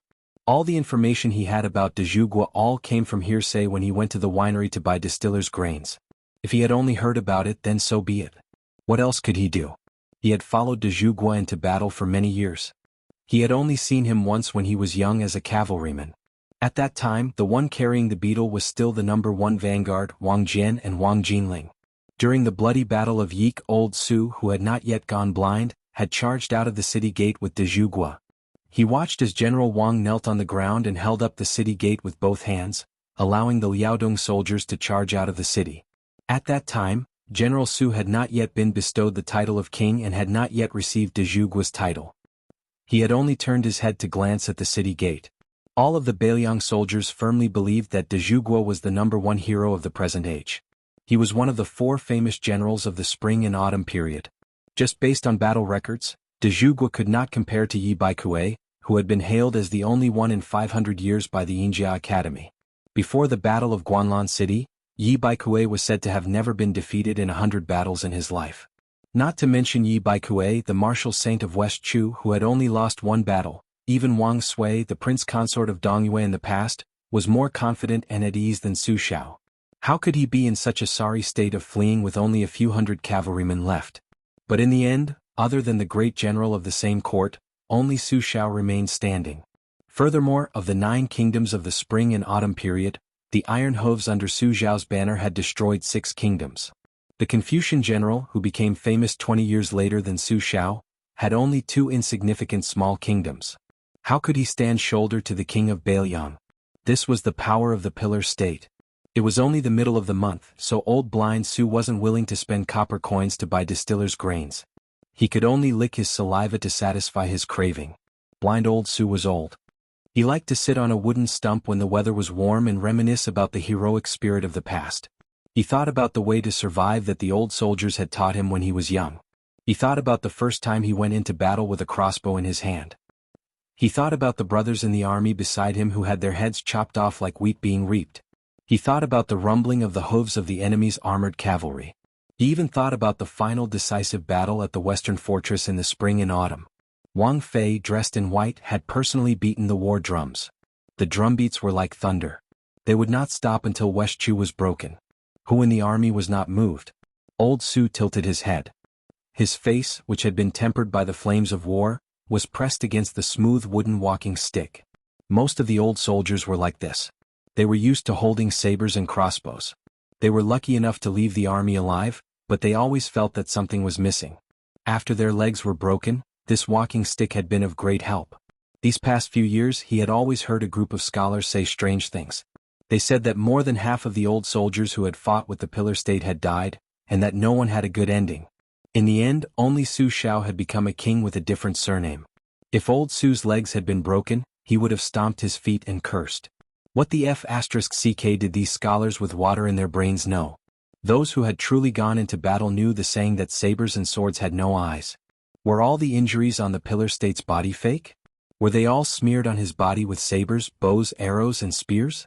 If even the Pillar State did not become the king of Beiliang, then wouldn't all those old soldiers who did not hesitate to fight with their last breaths have died in vain? Who would still remember the 600 armored soldiers from Liaodong back then and the 300,000 Beiliang cavalry that no one in the world could compete with? Old Su spat and scolded, "Those damn scholars are the most boring. If old Su was younger, I could have smacked all their teeth out with a single slap." Old Su, who was panting from just taking a few more steps, heard a familiar voice above his head. "Brother Su, are you still in good health?" Old Su hurriedly got up. The person who spoke was the Yamen official who had come to his house to deliver the silver taels. He had also instructed several of his retainers on the spot to repair the thatched hut properly. As expected, the thatched hut no longer had any leaks from then on. The monthly taels of silver were also sent to him on time. Old Su was an old soldier who had fought countless battles. He could vaguely guess that this Yamen official had also gone through many hardships in the army. He had a murderous aura, so he shouldn't think that he was just fooling people. The cowardly old Su did not even eat or kill a lot of pigs. This was true, but he had lived most of his life in the army. Those fierce soldiers who had killed dozens of people would look more ferocious than ordinary people even when they were eating. That person gently pressed down on old Su, who was standing up with the help of his walking stick. He laughed and said, "Brother Su, sit down and talk. Do whatever is comfortable. There's no need to be so polite with me." Chapter 91. Old Su didn't insist. He was old, so he didn't try to be brave like a young man. He turned his head to look at that person and said happily, it's fine. I can eat and sleep. I just have to wait for the end of the month to buy some meat and wine to reward myself. These days the world is peaceful. I don't have to worry about food and clothing. It's very good. These are words of conscience. Old Su is blind, so I can't say that I'm blind. Isn't that right, Darren? The visitor smiled and said, Old Su, you're not blind at all. You have a lively mind. You're much better than many officials and generals. Old Su blushed and said, Darren, these words are too serious. I don't dare to accept them. I, Old Su, am just an old Bailiang soldier who didn't die. In the past, I heard a kid surnamed Su talk about dying on the battlefield, but I don't really understand. In any case, it's better to live than to die. Now, I'm not afraid of death. I've lived to this age without any loss. I'm just worried about one thing. If one day I fall asleep and don't wake up, then so be it. But I don't have a coffin bearer. I'm worried about this. That kid Su chuckled and said that if I really can't do it, I can't say for sure that I won't see him for an entire year. I think it's difficult. The Yamen official said calmly, that kid Su promised to be a coffin bearer for you? Old Su instantly became spirited. Isn't that so? That kid Su is a good person. I, Old Su, have never made a mistake in recognizing people. It's just that this kid is a bit sloppy in many things. He climbs walls and steals ducks. I'm worried that he won't be able to find a good wife in the future. 2 days ago, that kid Su even brought a pot of good wine to my place to chat. However, he said that he was going out again. Unfortunately, I was woken up by the smell of wine at night and accidentally drank the remaining half of the pot. Otherwise, I could have entertained Darren today. Ah, Darren, don't think that Old Su's broken mouth can't hold back on talking nonsense with you. That person laughed and said, I won't. Nowadays, it's hard for me to find someone to chat with. Younger brother Su, you want a drink? When I came here, I forgot that I usually don't drink when I'm old. Today I'll make an exception. If brother Su can wait, I'll get someone to buy it. Old Su hurriedly waved his hand and said, There's no need. Milord is busy with important matters. How can I let Milord waste his time and money here? That person smiled and leisurely enjoyed the afternoon sun with Old Su. The warmth of the sun spread over their bodies was much more comfortable than any brocade clothing. Old Su leaned sideways and leaned on his walking stick with both hands. With a dazed expression, he said, My greatest regret in my life is that I didn't get close enough to see the Pillar of Da. An old brother who passed away last year was much luckier. After the Battle of Jianghu, he killed hundreds of thousands of surrendered soldiers, and he was only 100 steps away from the Pillar of Da. That old brother still talks about it with his eyes closed. Look at how smug he is. The blind Old Su had always regarded him as a small government official in the Yamen. He softly said, Su Xiao is nothing more than a hunchbacked old soldier, what's there to see? In an instant, Old Su's mind went blank. Since he was able to walk out of the battlefield covered in millions of bones alive, how could he be a fool? In Bailiang, who would dare to say that Su Xiao was nothing more than a hunchbacked old soldier? Other than the Pillar of Da, who else could it be? Old Su's withered body, which needed a walking stick to walk, began to tremble violently. In the end, the old soldier of Bailiang who was still alive had tears streaming down his face. He turned his head and said with trembling lips, The Pillar of Da? That person didn't admit or deny it. He only called out to Old Su, Brother Su. Old Su seemed to have gone mad as he struggled to get up. Ignoring the Pillar of Da's obstruction, he threw away his walking stick and knelt on the ground. He used all the strength in his body, the heroic spirit of 30 years of fighting in 6 countries, and the spirit of 10 years of struggling at death's door to suppress the old soldier's passion and sobbing. He kowtowed and said, Su Yongguan, one of the 18 old battalions of Jianghu, the last rider of the Fish Drum Battalion, pays his respects to General Su. Today the 18 old battalions of Jianghu no longer existed. Just like the 600 iron armors whose fame was gradually fading away, the younger Bailiang cavalry had at most heard of some hot-blooded deeds. The Fish Drum Battalion. It was known as the #1 death battle under the Su banner. The last battle was at the western rampart. Wang Fei, dressed in white as snow, beat the fish dragon drum that was as tall as a person in the Fish Drum Battalion. She won the battle for the crown of the Liang dynasty in one spurt of energy. Nearly 1,000 people from the Fish Drum Battalion fought to the death without retreating. In the end, only 16 people survived. The rider Su Yongguan lost an eye in that battle. The arrow was pulled out along with it. He fought again until he fainted among the pile of corpses. In fact, in the old soldier's heart, whether it was the Pillar of Tao or the King of Bailiang, they were only titles for outsiders. In his heart he was still willing to call him General Su. Old Su, who was supported by Su Xiao, sat back down on the wooden stool. His face was full of tears, but he said with a smile, "I've lived enough in this life. General Su, may I be so bold as to ask, is that young Su?" Su Xiao said softly, "He's my son, Su Fengyin."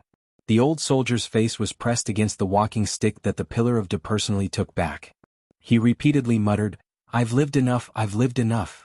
The last person in the Fish Drum Battalion, old Su Yongguan, slowly closed his eyes. "General Su, Wang Fei, you have a good son. I, old Su, have to go down and drink with my old brothers.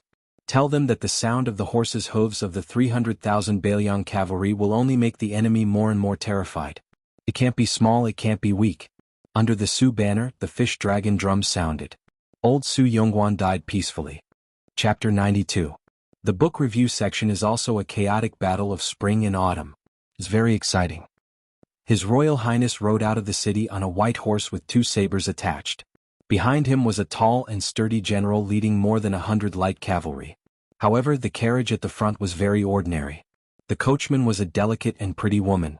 Even His Royal Highness was riding on a horse. Presumably, no one had the right to sit in the carriage. After more than 10 li out of the city, the 100 Phoenix Battalion mounted crossbowmen deliberately distanced themselves and followed from a distance. That General Wu Dian rode alone to Su Fengyin's side. Even though he was facing one of the most prominent four fangs of Bailiang in the past 10 years, his loyalty was unquestionable. The 3 of them, Lu Qiantang, Xu Xiu and Yang Qingfeng, were still very cautious and prepared to attack at any time. It could be seen that the 3 of them were terrified of Su Dezhugua to the bone. They were afraid that the slightest movement would harm His Royal Highness and they would have to apologize with their deaths as soon as possible. Su Fengyin was asking the old Taoist priest Wei Shuyang about the essence of the yin and yang kinship deed. Seeing the nervous posture of Lu Qiantang and the other 2, he didn't say anything. He waited until the halberd-wielding general on horseback bowed to ask for instructions. Only then did he smile and say, "General Ning, you let your men and horses follow behind me only because I don't want to eat dust. There's no other meaning. Don't be nervous. Keep a distance of half a li. If there's really danger, it's just a matter of sprinting. Don't worry, General Ning, this is my personal guard camp. Every one of them is a valiant elite selected from the various armies of Bailiang. With General Ning in command, there's no chance of anything going wrong." This halberd-wielding Wudian general had a poetic name, Ning Amei, but he was big and burly, his entire body fierce-looking. The Phoenix Battalion's cavalry were all light cavalry with sabers and crossbows in their hands. Only his armored cavalry was wearing heavy armor. In his hand was an eye-catching iron halberd with the character bow in his hand. Furthermore, he carried a big sack on his back filled with more than a dozen short halberds. At first glance, one could tell that he was a military general who could fight 10,000 men. Before Su Fengyin left the city, he had received a summary of Ning Amei's military exploits. He couldn't help but admire him. Ning Amei was an orphan on the battlefield. He was picked up by General Wang Jian and raised. After Wang Duling died in battle, he inherited his adoptive father's mantle. As long as he had a halberd in his hand, he had performed the magnificent feat of taking the head of a general in the midst of an army of 10,000 men several times. After each incident, the Great Pillar State would use a great merit to offset his small crime. Otherwise, he wouldn't be the one with the lowest martial rank among Bailiang's 4 fangs. However, as long as Ning Amei could go into battle, he could kill people. He didn't have to hide behind the formation and do things like wave flags and shout battle cries. He didn't care about these things. Since ancient times, those who dared to use a halberd as a weapon were all fierce men who killed people as if they were grass. On the battlefield he was a killing god. Off the battlefield, Ningame wasn't the kind of barbarian general who would whip his soldiers at every turn. On the contrary, he was very gentle, respectful, and thrifty. Because his voice was full of energy, it was inevitable that it would shake the heavens. However, the tone of his voice always sounded like it came from the cherry lips of a Jiangnan girl. It was really an extremely strange thing. At this time, hearing His Royal Highness's explanation, Ningame held the halberd diagonally, the tip of the halberd facing the ground. He smiled shyly and said, "For this trip, the Great Pillar State ordered me to listen to all of His Royal Highness's orders. Your Highness, I will do as you say." Su Fengyin glanced at the iron halberd in Ningame's hand and asked curiously, "General Ning, this Bu halberd should weigh 70 to 80 pounds?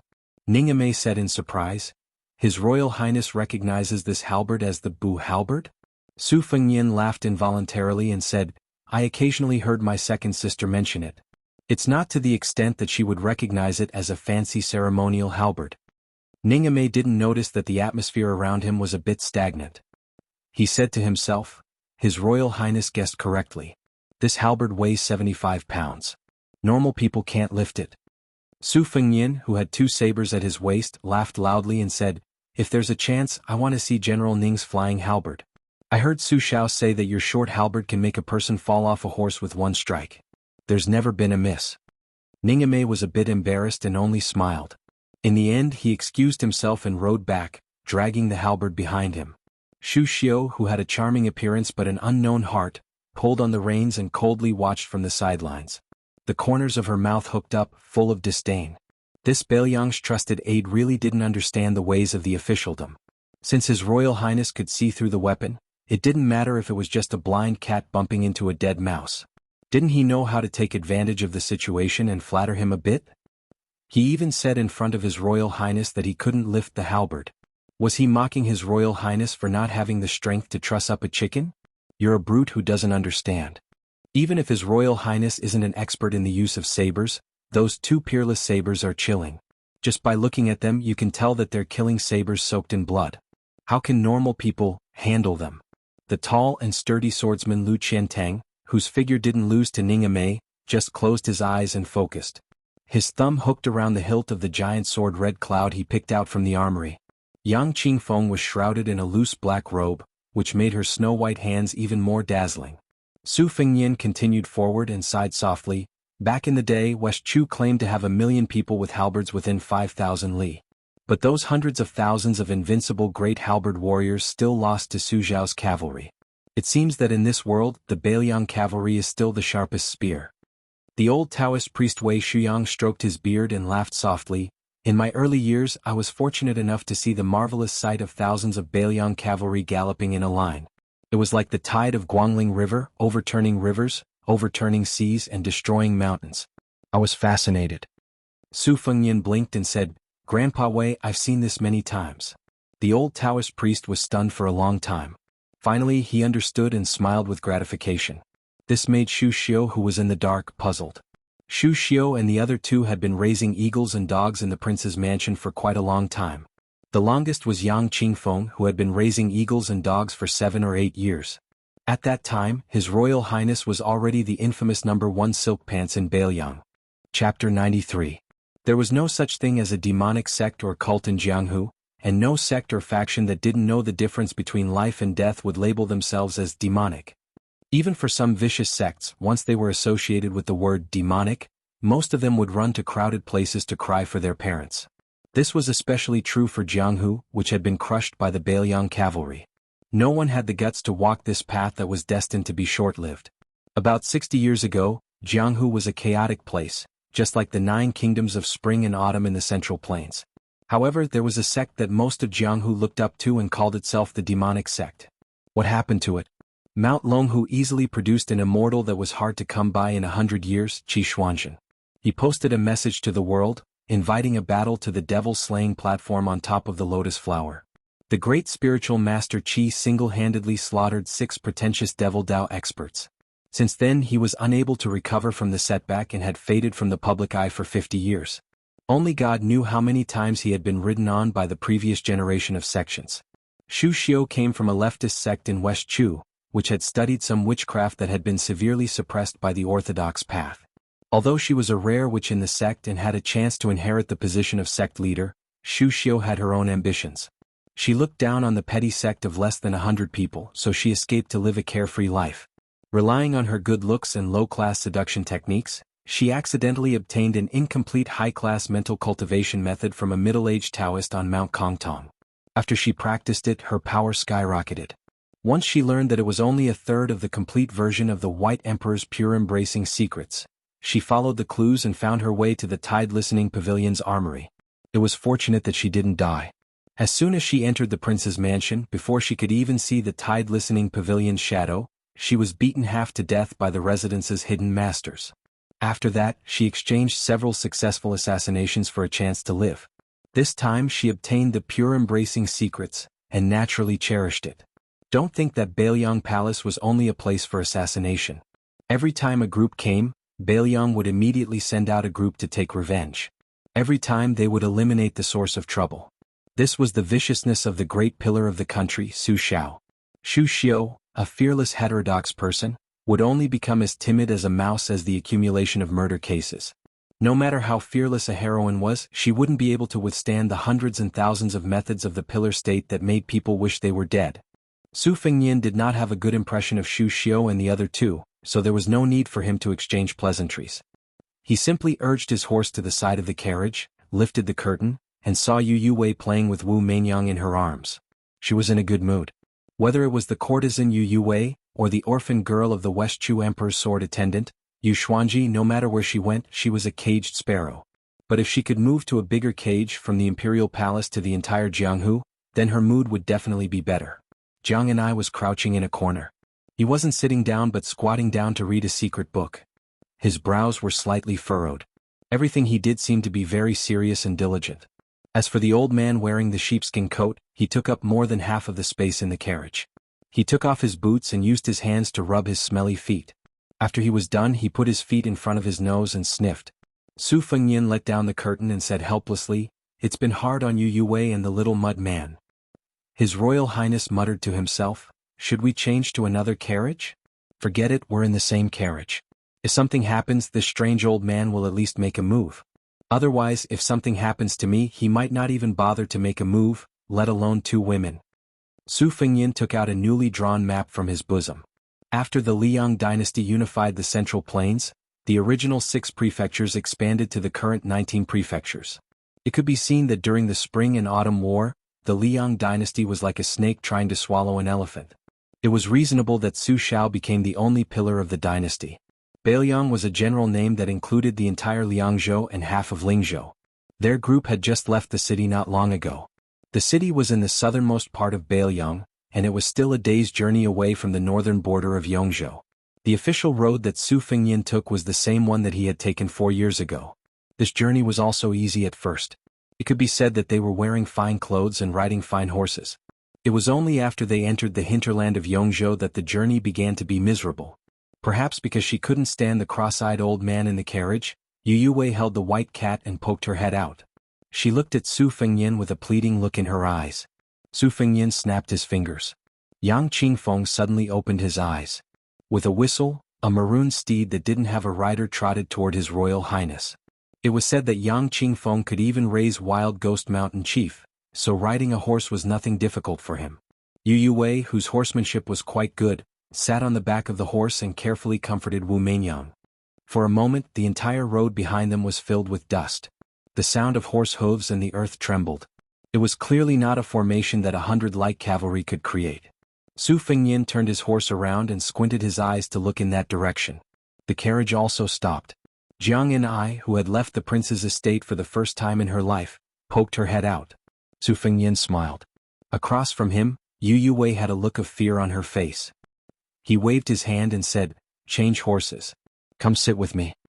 In all of Bailiang, there were only 2 people who had this kind of spirit and skill. His old man Su Xiao didn't dare to steal his Royal Highness's limelight. Then the truth of the remaining person was revealed. It was rumored that Bailiang's 100,000 cavalrymen listened to his every word, the villain Tuesday. How could Su Fengnian not recognize him?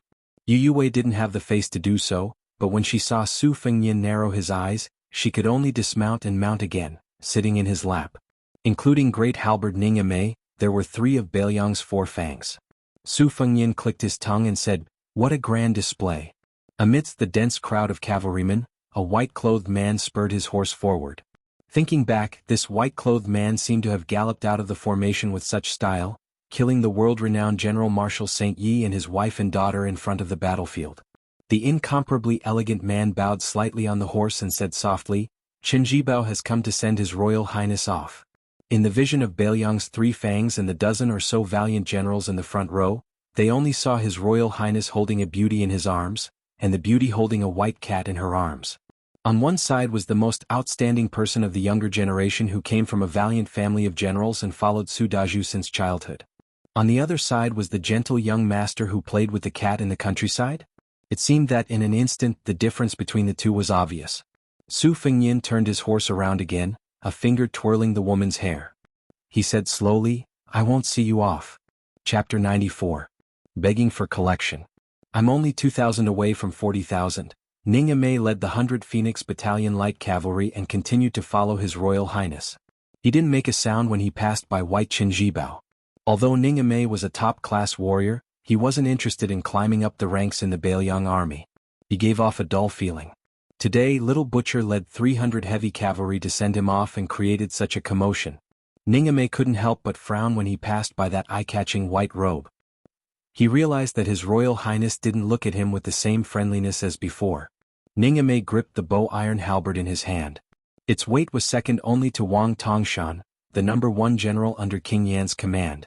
He turned his head and saw that the 100 or so Phoenix Battalion personal guards all turned their heads every few steps to admire Qin Jibao. Ning Mei fell into deep thought. Beiliang's 4 fangs, Dian Xiongzong led the 6,000 iron stupas, the second most elite heavy cavalry, and Wei Fuqing led the 1/3 of Beiliang's white crossbow feather forest. Both of them were trusted generals that Qin Jibao had groomed. Ning Mei wasn't familiar with these 2 young generals of Beiliang. They were only limited to their skillful coordination on the battlefield. In terms of prestige in the army, Ning Mei didn't lose to them at all. However, in terms of military power, the difference was more than 3 ranks. Ning Mei laughed at himself. He raised the halberd in his hand and slowed down the speed of the cavalry. He pulled away from His Royal Highness's request. Dian Xiongzong turned his head and spat on the ground. He said disdainfully, "General, is His Royal Highness scared out of his wits? He doesn't even dare to let us send him off.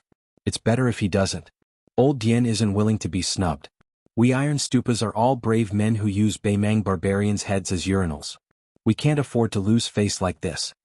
Wei Fuqing, who was more like a private school teaching children how to read and write, was much more reserved.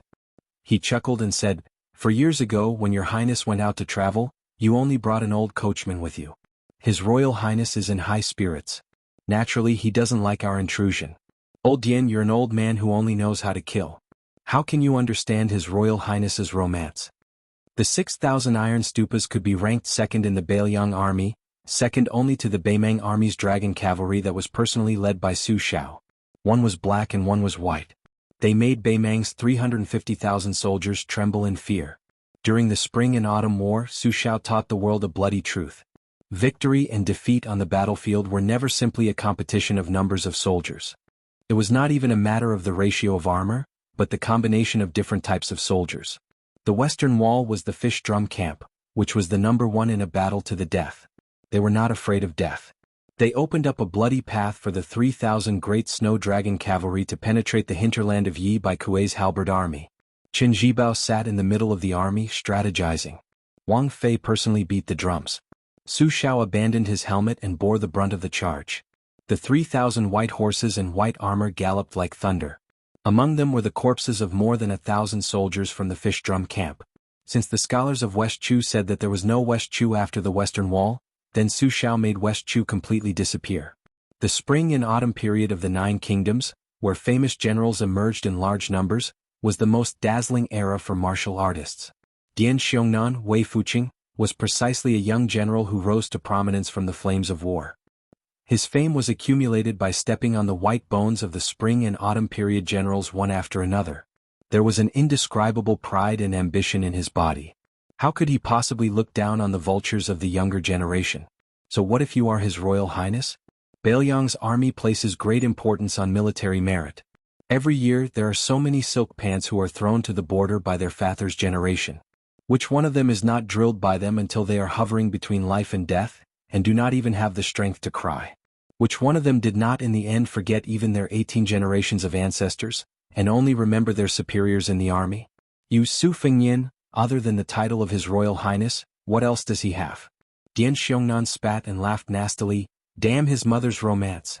The year before last, Laozi led 600 iron cavalry straight into Beimang for 800 li, and robbed a provincial governor's daughter.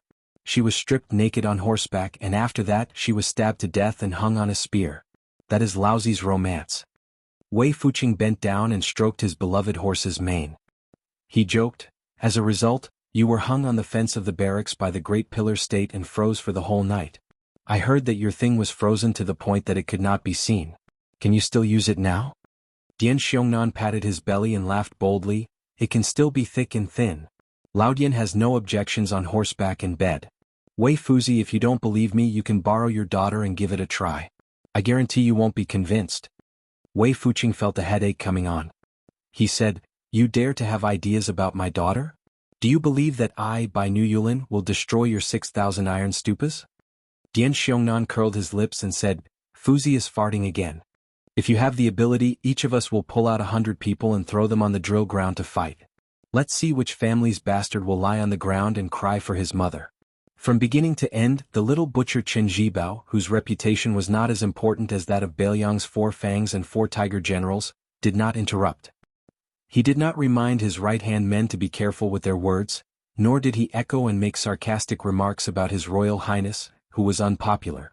His expression was indifferent. His adoptive father, de Zhuge, was about to enter the capital to meet the emperor. Therefore, for the time being, he would not go to Beiliang's border where Beimang's 2 armies intersected. All military affairs would be handed over to Qin Zhibao. Beiliang's 300,000 iron cavalry had long been accustomed to this. The little butcher was not only the first adoptive son of de Zhuge, but also a famous general who was outstanding in both civil and military strategy. Who did not know that in the past, if he had not personally refused His Majesty the Emperor to let him go to the south to lead an army alone, he would have long been a major official of the southern border. How could the 10 southern tribes of barbarians have the chance to jump around on the border? Wei Fuqing smiled and said, Ning Deji has received this bitter task. I reckon he will be so angry that he won't be able to sleep every day. Dian Xiongnan gloated, Ning Tiji is not a bad person. When he kills people he is not lenient.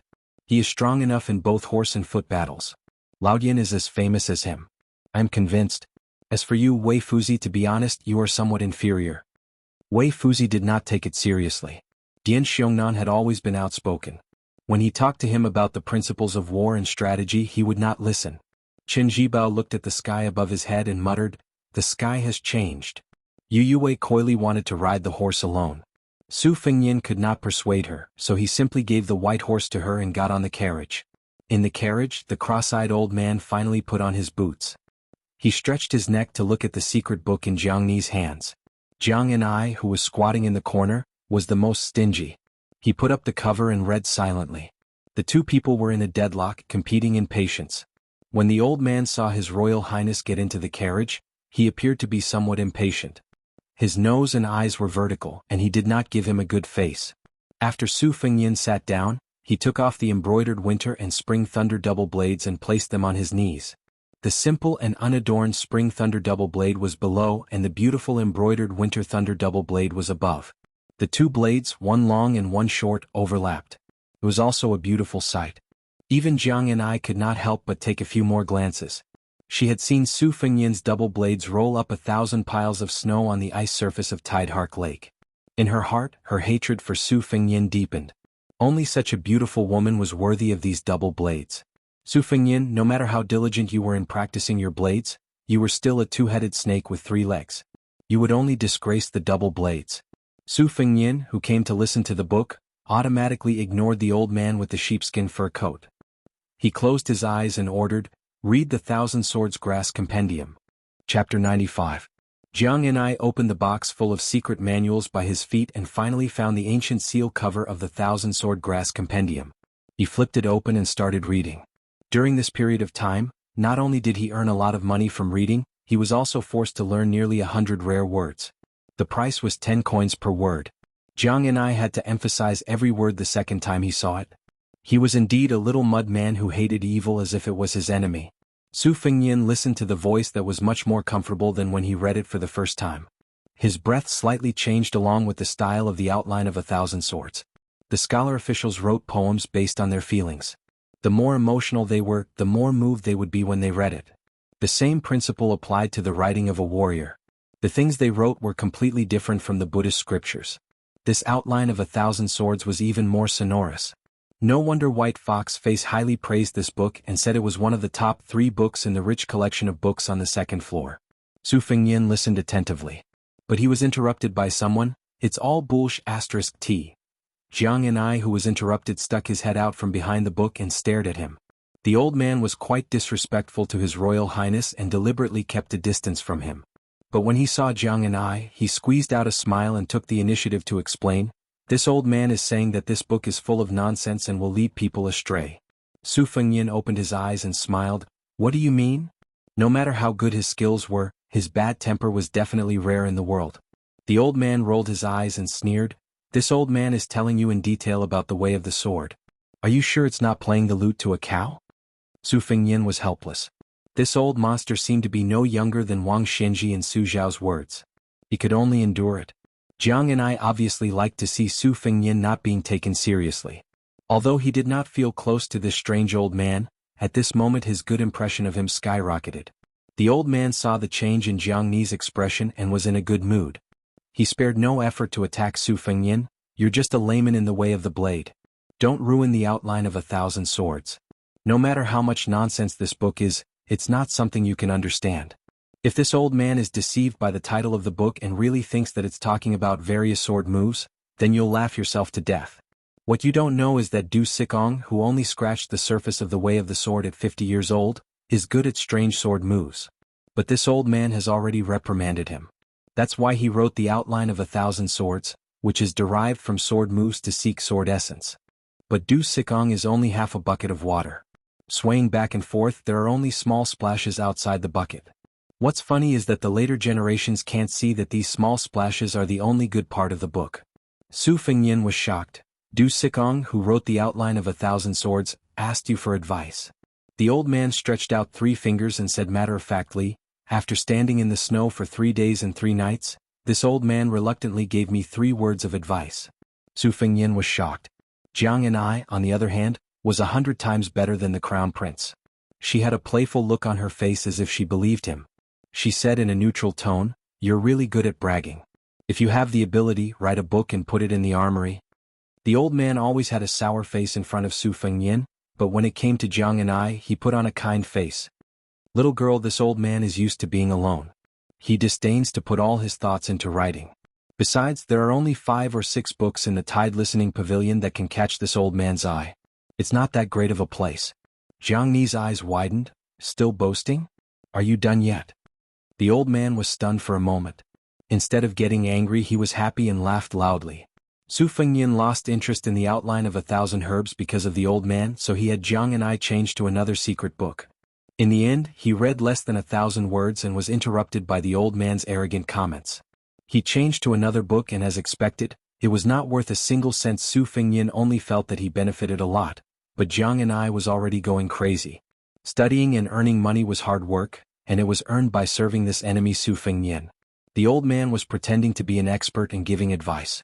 At first, Jiang and I endured because of his age, but after a few times she could not take it anymore. Jiang and I threw the book and said with a face full of anger, "Shut up. Look, one who is close to ink will be stained black."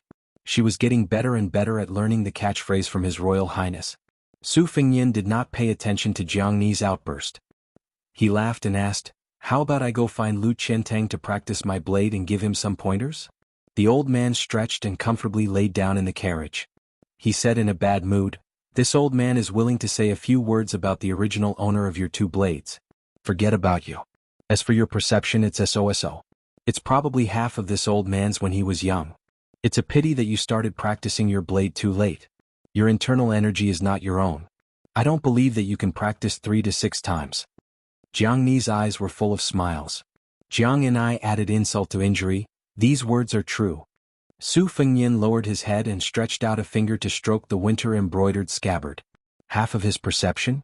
Jiang and I seem to have thought of something and coldly said, "That person is the villain Qinjibao? He looks much more like His Highness the Crown Prince than you." Su Fengyan raised his head and laughed, "That's just a resemblance." Jiang and I was actually a bit angry that her number one enemy was so useless and humiliated her and the divine talisman. She fiercely said, "Don't you know how to suppress that Qinjibao's limelight? Turning around and running, aren't you afraid of being laughed at?" Su Fengyan said dumbfoundedly, "Or should I fight with Qinjibao?" Jiang and I hatefully said, "Whether or not I can beat him is one thing, whether or not I can fight him is another." The old man tugged at his sheepskin coat and said with a smile, "Little girl, you don't know anything about this. The crown prince in front of us is mediocre in knife skills, but his mind has been taught by Su Xiao. It's just that the villain surnamed Qin probably already knew this, so he's not that easy to fool. On the other hand, those boorish men behind us who only have strength but not brains probably didn't see it." Su Fengyan turned a deaf ear. Jiang and I was deep in thought. The old man's words hit the nail on the head. "Little girl, in terms of scheming, you probably won't be able to beat this treacherous guy. Why don't this old man teach you some martial arts? You still have a chance to compete.